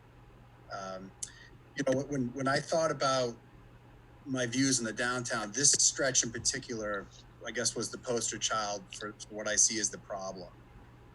This stretch right here is wide. It used to be lined with trees and homes back in, you know, the turn of the century. Now it's a depleted looking mess that's disorganized. It's a straight stretch of road that has zero character, zero sort of architectural appeal, really, until you get to City Hall. So from my perspective, this is the gateway into the community, starting at West Elm, heading in towards City Hall. This is it. So, you know, I think the challenge for your organization and Matt and team is to create, I mean, also focus, of course, on the traffic flow and the pedestrian, you know, friendliness, but also create character. So the locations you were showing here on the screens lack appeal and lack character. It was once there, it's not there anymore. So, you know, I would encourage you to think bold, think reinvention of this downtown, think beyond the traffic flow, think about, you know, the aesthetics and the general appeal to people who obviously live here, but also people from away that would look to Sanford for a place to live and work. So, you know, I'll be long gone by the time this is complete, but I hope I don't recognize the downtown when you're done. Because that really is the vision. It's something entirely different. So Excellent. That's my 2 cents. Thank you for all the work you're doing, and I'll be quiet now. Thanks. Thank you for the comments, Tom. Yeah, that was great. So thank you for the comments on that. You know, what's striking is if you've ever toured around any New England community where they've gone through this type of investment and rebuilt their downtown and the roadway and the streetscape, it's amazing some of the transformation that happens in terms of how people understand it, use it, the beautification aspects of it, the walkability. So I can imagine there's so many of those similar ingredients in downtown Sanford that the before and after is going to be quite dramatic if we talk about and find ways of solving a lot of things that we've been talking about tonight as well. So I'm looking forward to seeing those days. Hopefully it's sooner than later, but it's very exciting. So thanks for sharing those comments. Okay, so I think we should do, just in the interest of time, let's keep on moving through here as well. And again, Will, sorry we can't get to all of the comments. I'm glad to see that more of them are coming in here as well. But clearly this one has a lot of interest in many folks as you're coming in through the south side of downtown here as well. So let's go on to asking the questions, just like we've done last time. So in terms of the south section of Main Street here, same exact questions as last time. So let's go to stop share the results here. And I'm going to actually open up the polls for South Main Street. Let's launch the polls here. Same exact questions. If you could answer those, that would be wonderful.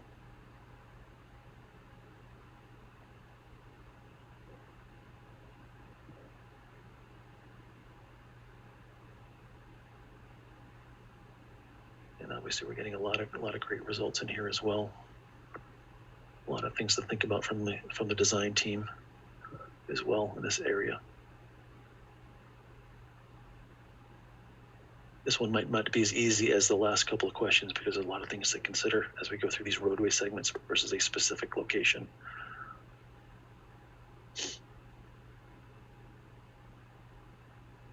Let's try to close this one out in the next few seconds here. All right, so I'm going to end the polling here, and I'm going to share the results here and share them with folks. So pretty common theme here about pedestrian safety and walkability. might be noteworthy to look at the next couple down here in terms of the issues, traffic issues at intersections. We actually did talk a lot about those side streets and what's happening in terms of those movements as well. And just improving the overall traffic congestion was one of the biggest opportunities. And I remember we talked a lot about that cross section and how to spend our dollars wisely in terms of what goes into that cross section in this location. So I think that'll be something that the team is going to be looking closely at as well. So Tony, if I can hand it back over to you, and we'll talk a little bit more about what's happening in the next area. So Main Street and North. Want to talk a little bit about that area, Tony?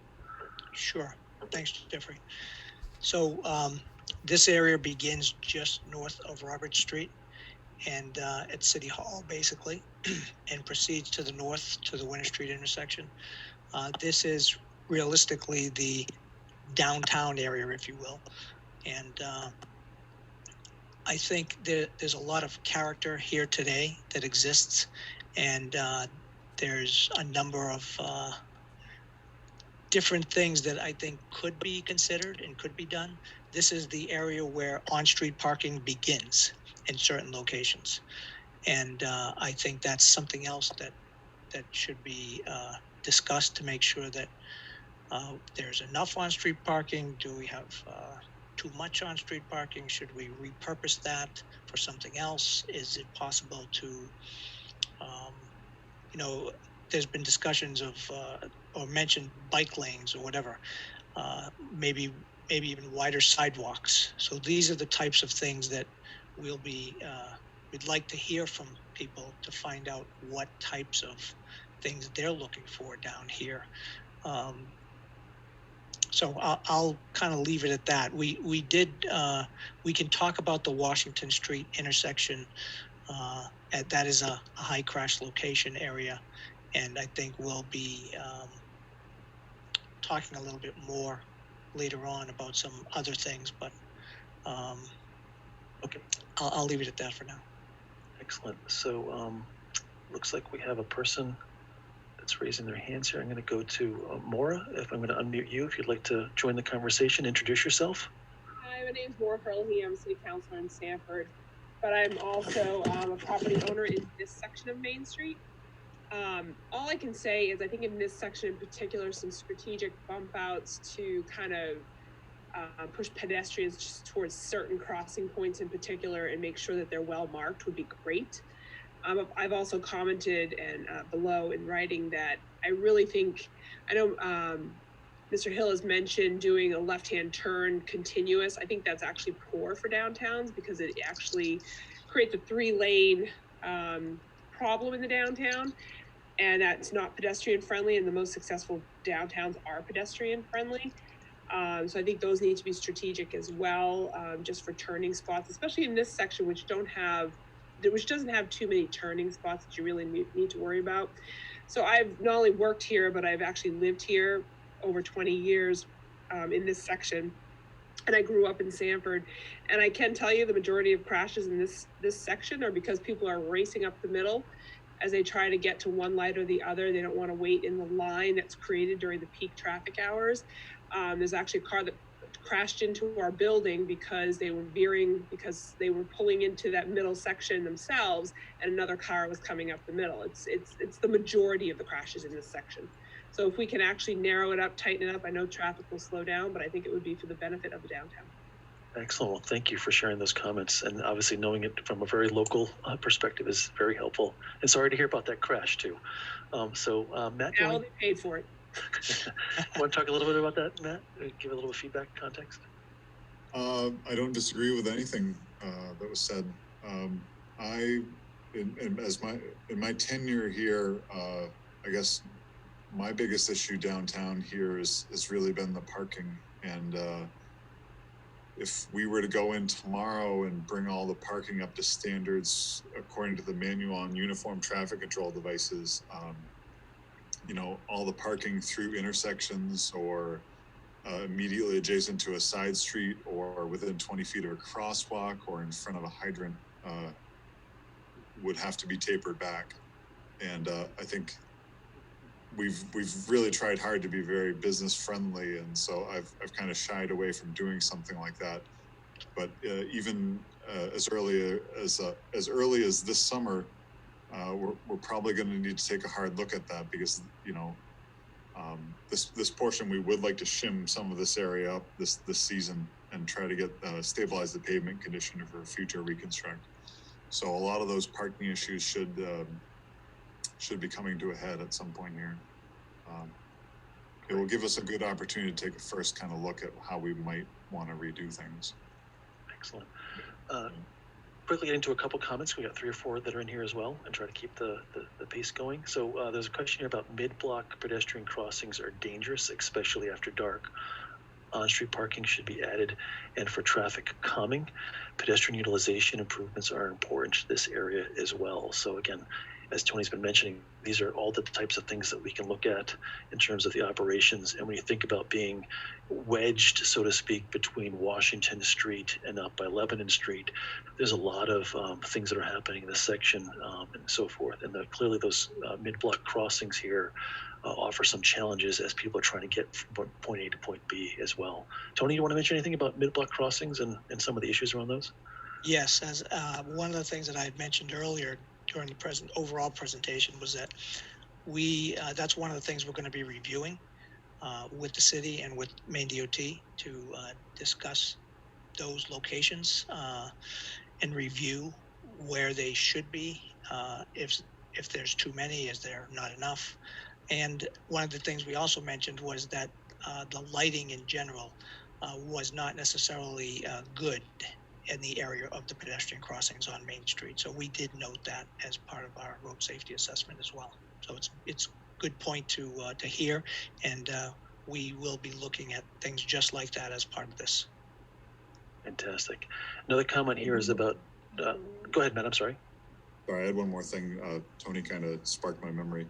But all the utilities downtown here at this point in this section are underground. So not only is there city electric and pedestrian lighting, there's also gas, water, sewer, and interestingly enough, there is no drainage. All the stormwater falls into the sewer system, actually, for which we do want to separate. So that's one of the innovative opportunities that we might be able to do downtown is come up with a system vetted through DEP and DOT as far as treating the stormwater in a very innovative and green way here. Excellent. So let me go to one more comment here as well. The idea about people new to Sanford don't even know where downtown is. Compare that to what Kennebunk did to create their downtown as a destination. So clearly a lot goes into these types of plans and how they can be reimagined and celebrated here as well. I think we haven't spent a lot of time on the call tonight talking about the importance of things like community character, sidewalks, street furniture, the character of those materials, how they reinforce walkability. If you simply look at the 2 images that are up on the screen here right now, there's a different types of materials that are used along the sidewalk. While there might be some lighting there and some of the banners, how can some of these improvements that we're talking about really be focused on the pedestrian experience and make it feel like walkable and the aesthetics really come to life? Simple things like continued plantings in some locations might be an effective way of doing that. We will come back at the next meeting and share some examples from other communities of what they've done to really enhance some of the character and the livability and walkability of their downtowns, and try to see if there's some targeted ways that we can replicate some of that here as well. Next comment was here about poor lighting in this whole area. So maybe we could talk about the importance of pedestrian lighting and the scale. Tony, you want to talk a little bit about how important lighting is? Yeah, I think that we understand the importance of lighting, and especially in a downtown area, pedestrian scale lighting. And that's one of the things that we've been noting as we walk through and evaluate the corridor. But it would be, again, something that we're looking for information from the local residents of what they're interested in seeing come about here, and also in talking with the city to get their vision of the future as well. Next comment on and here. The other thing I would add is that the city has also got a new streetlight program that they're going to be implementing. And I'm not sure if you want to talk about that at all, Matt, briefly. Yeah, it's spearheaded by Ian Houseel in the Community Development Office, and we're looking at LED replacement of all the pole-mounted lights, and then as another alternative, pedestrian lights as well. I think the last comment I'll do here, which kind of replicates what we talked about before, mentioning that the street is much too wide in this area, that the section of Main Street needs to be turned back into a beautiful downtown. It was before the urban renewal in the 1960s. It's not a superhighway. Narrow and beautify it, make people slow down and notice it. So I think we kind of get it in terms of the design team and what we've been talking about to date, how critical this block is in terms of all of the users are down there, in terms of the importance of the aesthetics and the walkability, given all the storefronts and the activities that are happening along the edges. It's a very important area. So we're going to go to the polling now, and what we're going to do just like last time. I'm going to stop sharing the results from the last one. I'm going to open up the polls. Again, reminder, we're in North Main Street, the area that we just talked about. We're going to launch the polling in this area. And if you can talk about the biggest issues and the biggest opportunities in this area, would be great. And we just have 2 more spots to stop before we're going to start to talk about closing things out for the evening and reflecting upon what we talked about here as well. So I want to make sure we have enough time to talk about Washington Street and School Street and those 2 very important sections of downtown as well.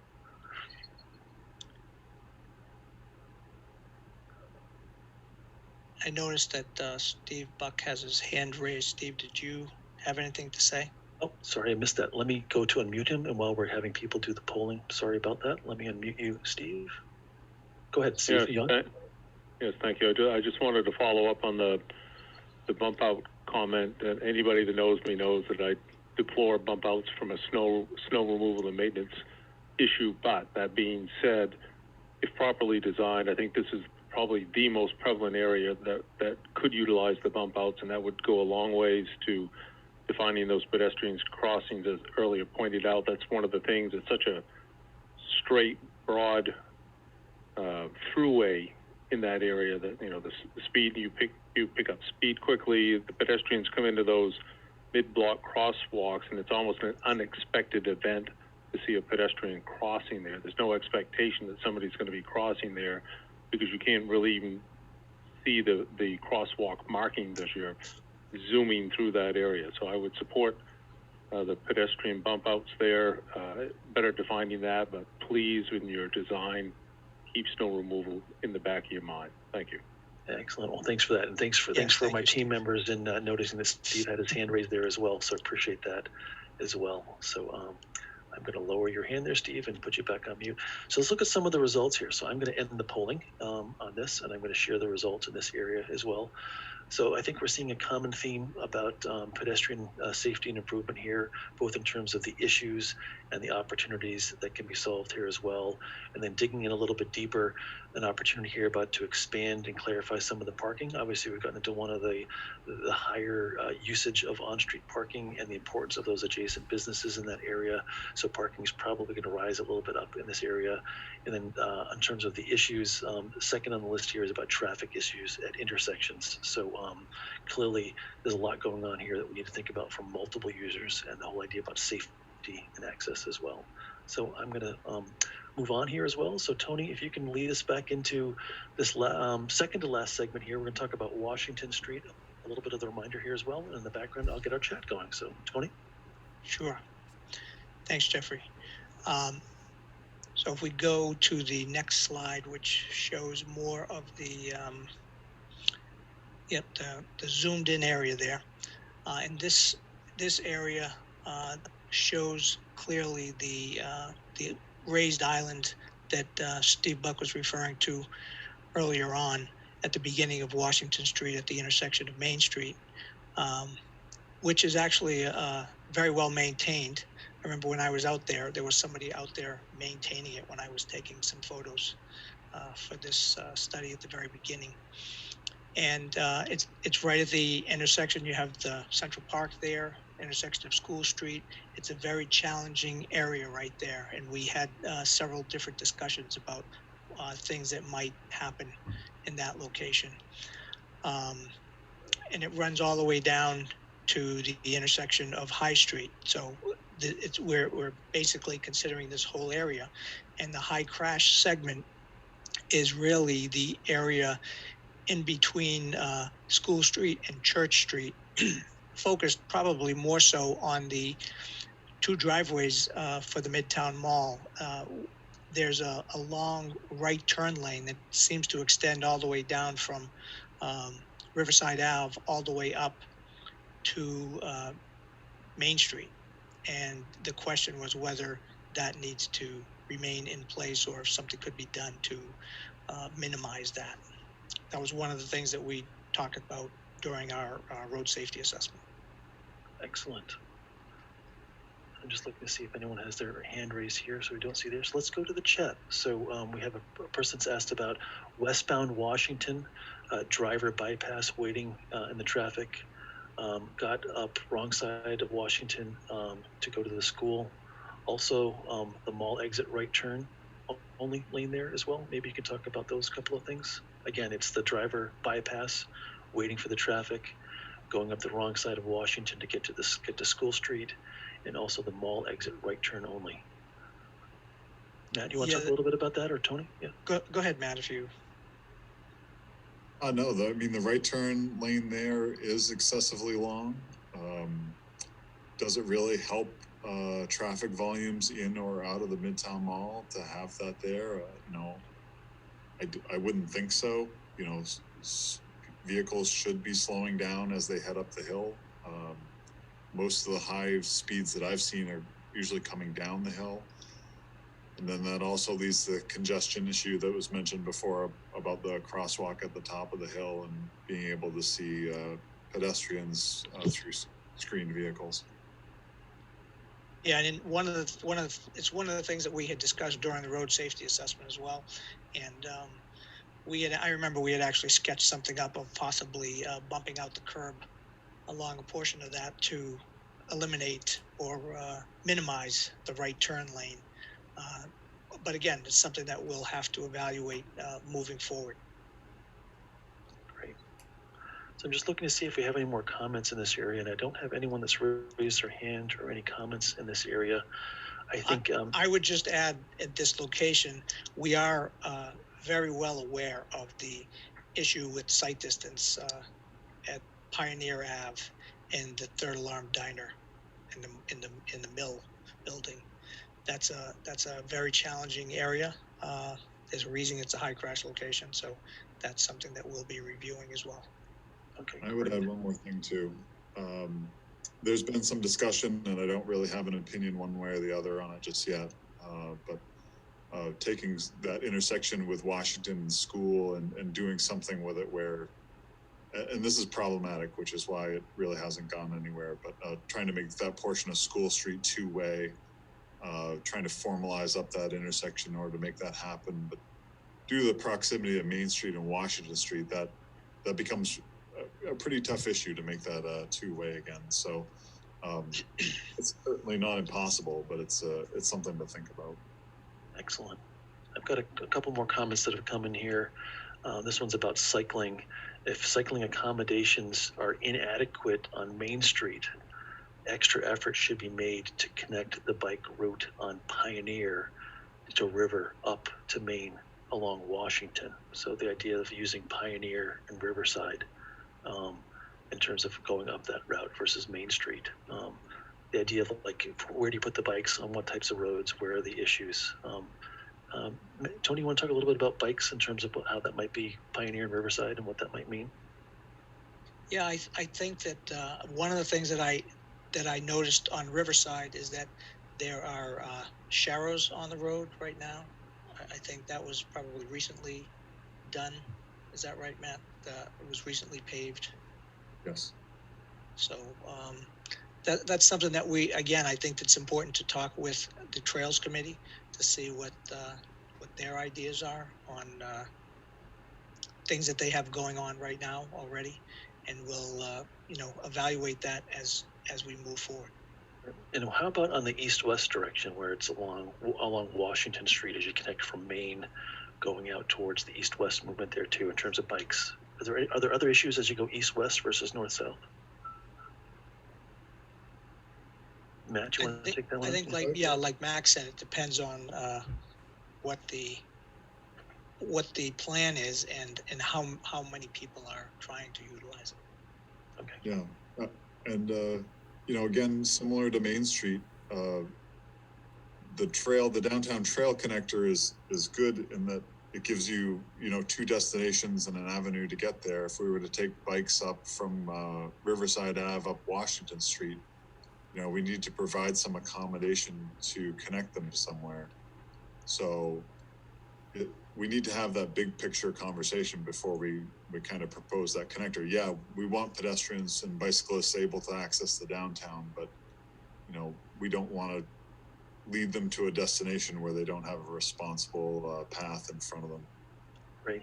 And one of the things I would add here, one of the things that we could consider, that the city could consider, and we can discuss as part of the project is, but again, it would be more than just within this study area. It would be what's the city want to do outside of this study area. But in the larger cities, like say Portland, could be here too, where you have busy roadways, you consider byways, which are, you send the bike and pedestrian traffic to lower volume streets to get them away from the major roads, but then you provide good crossings at each of the major roads so that they have that safety and can safely cross at those locations. Excellent. And I'm going to close out with this last comment here. And there's a couple of pieces in it. I think one's more for reference and one's a suggestion. Just understanding that we need to take into consideration the apartments in the mill that's at Pioneer. If you look at the corner of Pioneer and Washington Street, the mill complex that has apartments in there, what does that obviously mean for people that might be living in that general location and beyond up along River Street there in terms of like users and walkers? And also second part of that comment's about how the transit bus operates through this segment of the road here, and currently that there's perhaps no sign stops, and what does that mean in terms of maybe moving forward and how this plan can think about transit? So maybe Matt, do you want to talk a little bit about transit and how that might be maybe enhanced potentially in some of these locations? Yeah, certainly the big discussion about transit is, providing adequate stops and places for those stops to be, whether it's a shelter or some place that people can safely wait, or maybe even like go get a coffee while they're waiting for the bus. I know some of the things that we've talked about at the big picture level are, it's kind of smart infrastructure where not only do you know that you've got a safe place to stay, but maybe you can pull up on your phone like where your ride is and how close they are, so you know how much time you've got until they arrive. Excellent. And we're getting a reminder from one of the comments here that the crosstown connectivity actually has been studied and identified by the Trails Committee in their long-range planning. And perhaps that study can be incorporated into this study by bringing the best of some of those recommendations together as well. So clearly that's something that we can be cross-referencing as we think about those cross-town connection issues. Okay, so let's go on to the polling in this area here just to make sure that we keep on moving forward as well. So I'm going to stop sharing the results from the last poll. I'm going to go up here and give me 1 second. I am going to launch. We're talking about Washington Street. I'm going to launch the polling in this area here. So same questions as we all know now, doing this quite well and efficiently. And what's great about having the opportunity to stop and talk about each of these locations is just understanding what the localized issues are and where we might need to focus on solving different parts of the problems that we've talked about and the opportunities that we've identified. So clearly as an east-west connector here and by the waterfront and some of the differences we just talked about, there's things that our team is going to be taking a look at as well.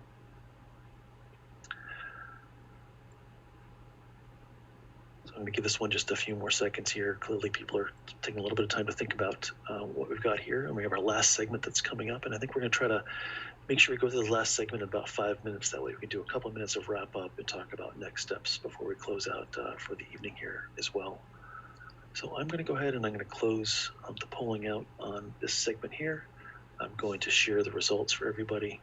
So again, just like we've seen other locations about pedestrian safety, walkability, 58% in terms of the biggest issue, 53% in terms of the opportunity. Second on the biggest issue list is traffic issues at the intersections. Clearly a lot of movements that are going on by the mall and so forth as people are heading north and turning left and right. And then obviously being able to improve some of those intersection improvements as well would be great here. So with that, let's go on to the next location. This is the last of our segments before we talk quickly about character. So Tony, a little bit of a reminder about School Street and what's going on in that location. Yes, so School Street is one way. The segment of this study that's included in this study anyway is one way from Washington Street down towards Elm Street. It's a great road actually, and I understand in talking with the city that people use that area right outside Central Park to park when they have the farmers markets there. The post office is on the bottom photo, and that's I think the road itself is got a lot of width to it. It has some issues. You can see the low curb on the on both photos actually, some telephone poles within the street itself that will need some adjustment. While we're out there, there's also some wires that were hanging down, so there's some things that need to be addressed. And the question is, what should we do right now? It's a very calm street, I would say, for the most part. When I was going out there, there's the area just to above Bodwell Street. That area, I think, is potential for redevelopment.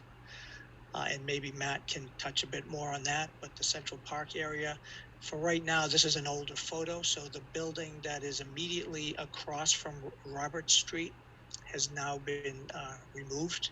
And I think the park has expanded into that area. And then as we, proceed down School Street, there's the parking lot in that location just between Bodwell and Mosum Street. And this is also part of this area is also included in the historic walk that is part of the Trails program.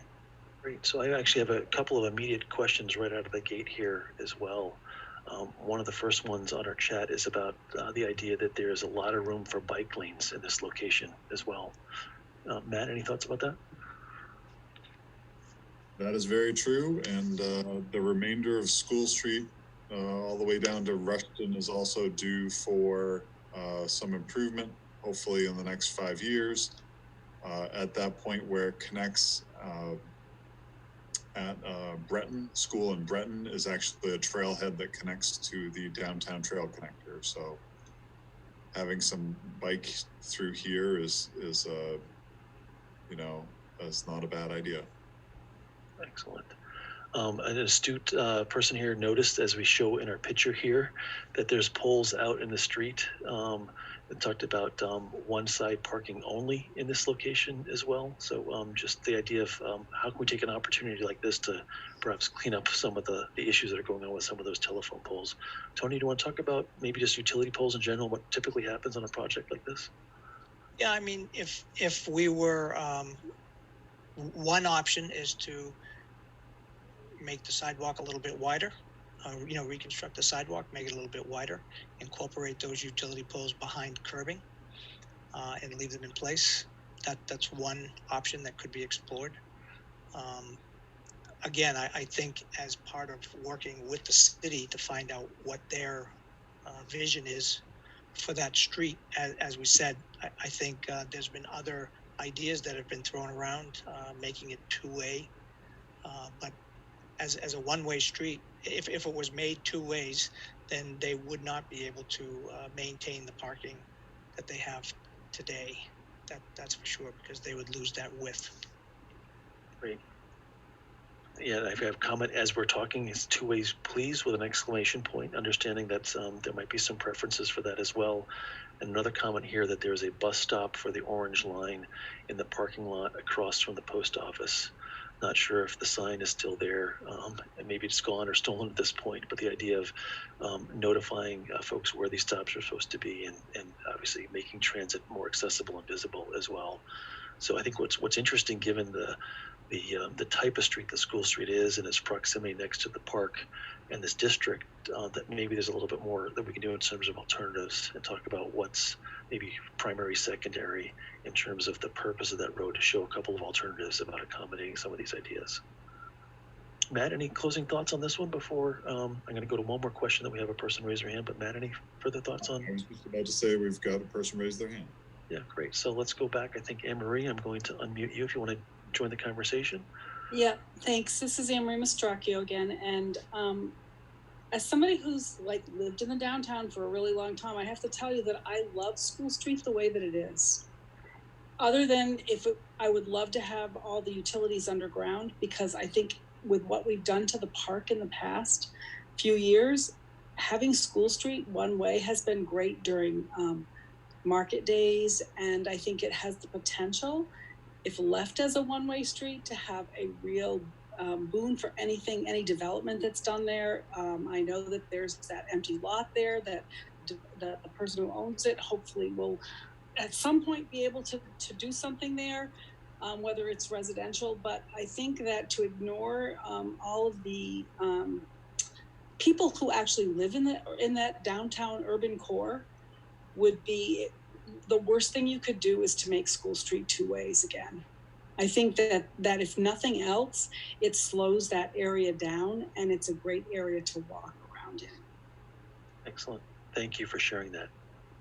And clearly, I think it's pretty common that we work with communities. There might be different ideas, different strategies about how we can move these forward. This seems like, again, as I mentioned, one of these locations, like maybe we need to come back with a couple of scenarios to talk about some of those trade-offs. What are you trying to preserve? What are you trying to keep? How are you opening up different ways of thinking about it? Could those work too? But clearly, we need to explore this a little bit further as a team.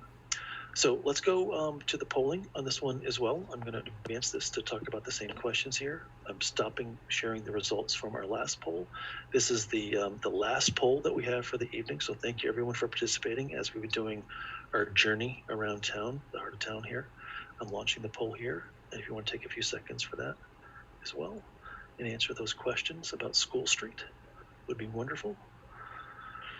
And then as folks are doing that, I'll queue up our next and last destination. And this one's really broad in its topic area, recognizing that we've spent a lot of this evening talking about mobility, connections, pedestrians, bicyclists, transit, and cars and operations. This last slide that we're going to talk about is really about community character. And what does that mean in terms of downtown Sanford? And we'd like to just, when we get there, start the conversation about what are some of the key indicators that are out there today, or some of the wish list items that folks think really will make this part of these improvements really come to life in reinforcing and defining the character as well. So we'd like to spend a little bit of time before we close out for the evening. So I am going to, looks like we have a lot of great votes here as well. I'm going to end the polling and share the results with everyone here as well. So we've noticed a little bit on the issues and opportunities that it's somewhat split between pedestrian safety and walkability and the traffic issues at the intersections, 37% and 32%. And then in terms of the opportunity about pedestrian safety and walkability at 47%, and obviously fixing some of those traffic issues at intersections at 26% as well. So we're going to move on and we're going to talk about this last area here. And we're bringing up the reference map in terms of the community character. And here we're talking about the entire downtown. And I know we had a really great conversation about the southern section of Main Street in terms of where does it start to feel like the downtown proper as we're going through that area as well. But in light of this conversation, we've actually brought in a couple of images here that are just intentionally meant to get the conversation going here about how important character is. And as you'll see, that not all of these photos are showing cars and transit and these things, but what does it mean to be downtown, have a character, have a sense of materials and identity and banners thinking about your great history in terms of maybe some of the monuments out there and the unique events that might have happened in town. In the bottom right, we have some images of some wonderful, streetscape elements. The clock that's there, example, talks about what's happening in the streetscape. How are you making those streetscape elements at a scale that's appropriate for pedestrians and used by pedestrians, and thinking about some of the memorials as well. Looking the bottom on the middle of the page there, how important landscape actually is in terms of the beautification of the downtown and where those things located. So with that, what we're going to do is I'm going to open up another chat dialogue here as well, and I'm going to send this out to everybody, and the topic of this will be character. So let me send this out here and we can get the conversation going. Maybe Matt, you can kick us off in terms of what's really important that you've seen in terms of the character of downtown as well. Well, I think it was Mayor Cody had some really good comments about kind of how some of it has been stripped out during some of the long linear portions. And then in another section, someone else, and I'm pretty sure I know who it was, but had really good comments about the differing various materials that you see standing any one particular location in downtown. You could probably pick out like 4 or 5 different types of light fixtures. There's obviously been a lot of investment over the years with kind of, I wouldn't say minor projects, but they just haven't had an overall vision. And I think this is a really big opportunity to try to recreate some of that. And I'm not saying it all needs to look the same, but to add some of that character back into the community. You said it earlier, there's some really good bones with some of the architecture, particularly that lower photo there with the bank building. And the church is also right up at the intersection of Kimball and Main. It's just really picturesque. And if we start creating some opportunities out of some of these things, that we can bring some of that character back in. And some of the plantings will take a while, but we can start thinking about some of the architecture, some of the streetscapes, some of the opportunities that we'll want to bring some of those pedestrians and multimodal downtown, perhaps. And then, the big challenges is pairing that with, keeping this as a state corridor 109 and trying to balance those activities with vehicle use. Somebody also brought up Kennebunk. Kennebunk, downtown Kennebunk is on Route 1. There's big trucks that go through there, very similar to how big trucks go through 109. I would say that, Sanford has very similar issues, and, this process is a process that it is going to try to address some of those and create a vision, something really nice. Excellent. Thank you for that. Great way to lead into the conversation. So I have a comment here that one person wrote in about that the flags have added color and interest into the downtown and the banners that we can see in the image in the upper left, for example, and that businesses have tried to add color into the plantings that they have, like at Partners Bank here as well. And you can see how clearly creating a brand and an identity and a banner program and working with your local business owners and shops to be able to find locations to put in those important plants and so forth brings the color, brings the life to fruition as well. So clearly creating those partnerships is pretty important, and that brand and the identity, and thinking about the events that you have that might be indicative of different seasonal events that bring the downtown to life. Another one in here that talks about more trees would sure help. And clearly, as you think about some of the parts of downtown, there are some areas that maybe have trees out there today. There's areas that don't. How can there be some consistency in that in terms of making it feel like a living, breathing street, offering shade and amenity? Those things are important, but also not forgetting the importance of the businesses and the operations and some of the maintenance as well. We'll clearly be looking to see how street trees play into a factor of this as well. Tony, I'm not sure is there anything in downtown about a street tree program or assessment or any programs that the DPW department might be focusing on or have in place? I can speak to that a little bit. street trees have been discussed between the Parks and Recreation Department, our department, and the Planning Department quite frequently.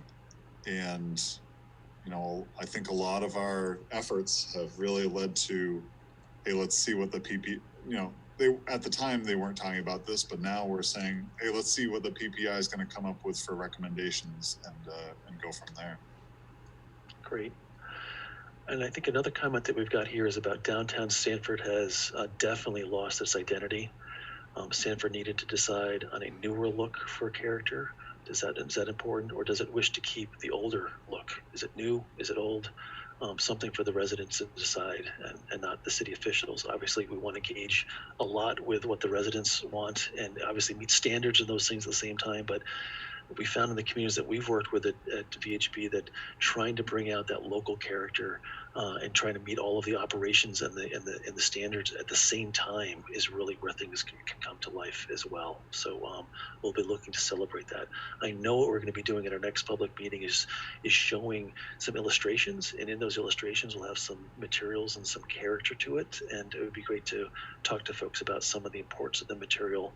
Maybe, Tony, you could talk a little bit about when a project like this gets funded and it goes through its design development, that clearly is a lot of time ahead of us in order to take in some comments about materials as the design goes from 0% to 100% design process. Where does the materials and choices come in? Plenty of time to accommodate those requests. Yes, and I think that right now this is a study, so we're trying to get ideas,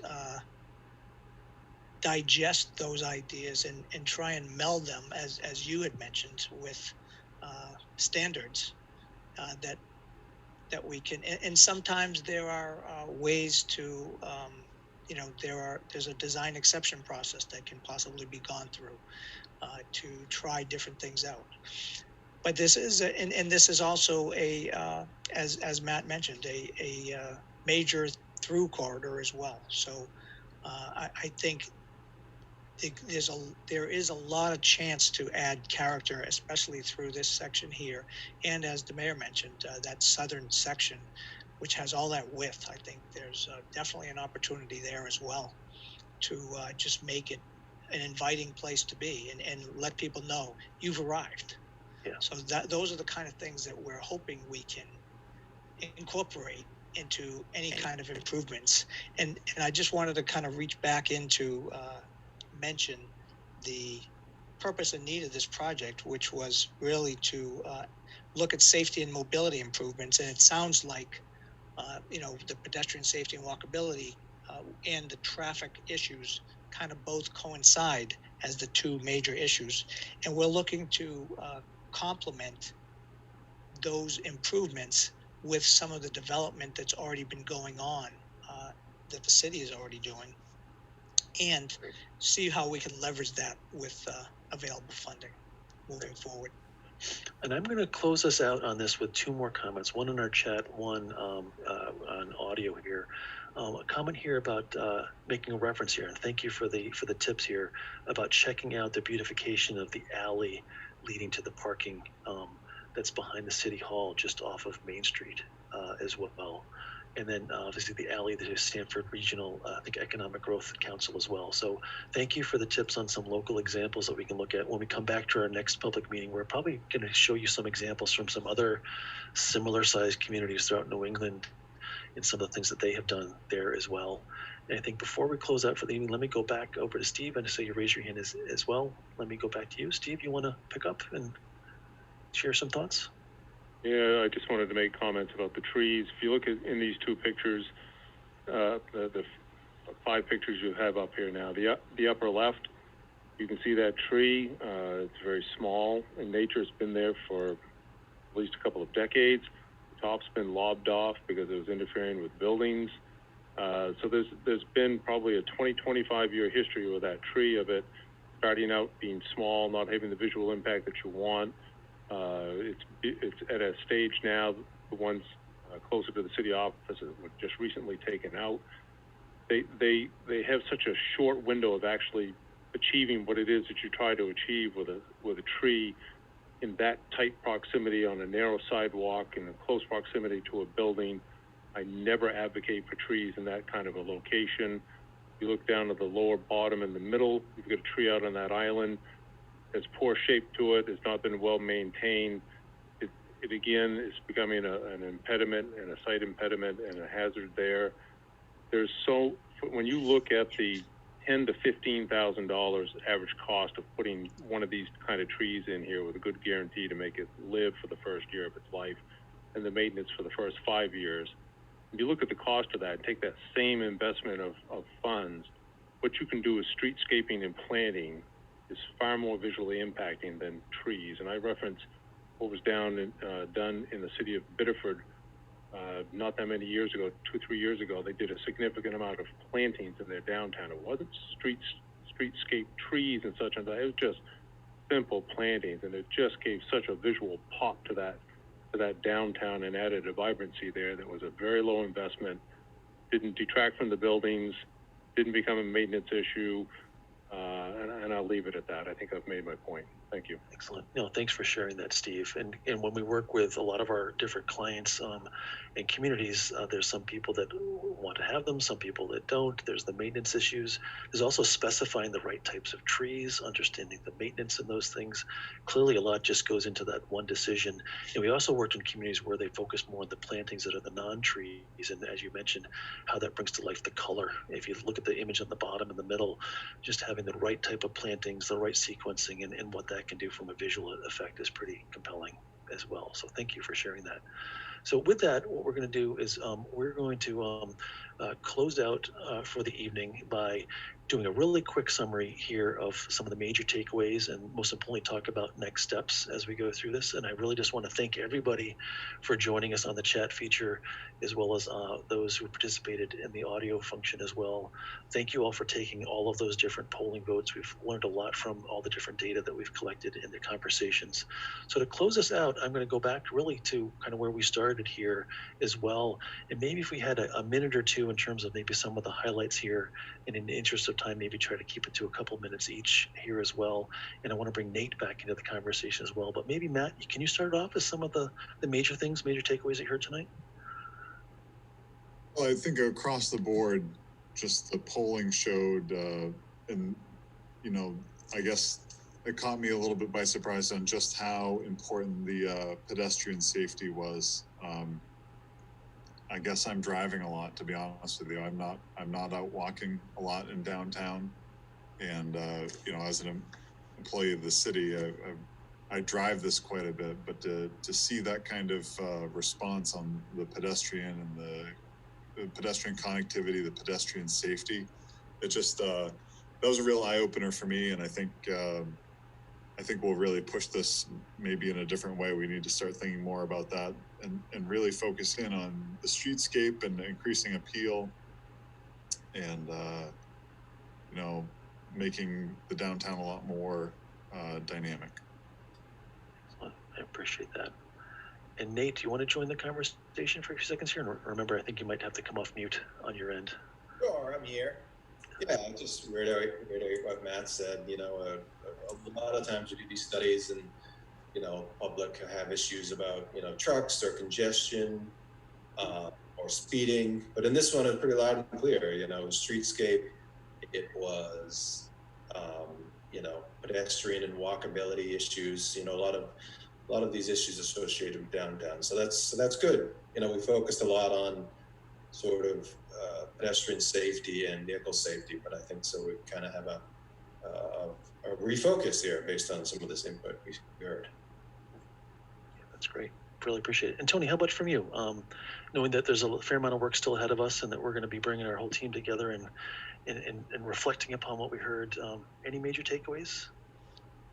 Yes, I think this was great because we heard a lot of good comments tonight, and as you mentioned, we can focus those in certain areas, and as our team has a variety of experience and we'll each tackle different things, and I'll make sure that in addition to some of those more streetscape type issues, our goal is to kind of meld all of those together with the engineering side of things and ultimately, what we're trying to get out of this is some projects that can be constructed and make some improvements here in the downtown.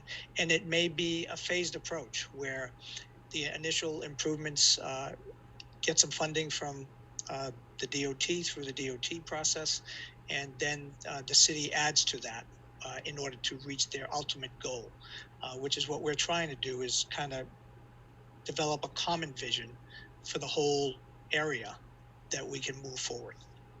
Excellent. That's great. Yeah, I'm looking forward to those next steps. This is where it gets kind of fun to figure out how we can vision and imagine together and solve some of these things that we just talked about as a group here as well. So let's close this out by quickly talking about next steps. There was one more comment. I'm not sure. Oh, Jeffrey, I was just really pleased overall tonight to see that we, at the most, I counted 48 participants. So I'm really happy about that kind of public participation and excitement in the project. Yeah, it's great. I'm really glad everyone was able to pivot with us all and participate in a slightly different way. So important next steps. Tony, you want to spend 2 minutes on this, and then we'll close this out for the evening, just so folks know what's coming next.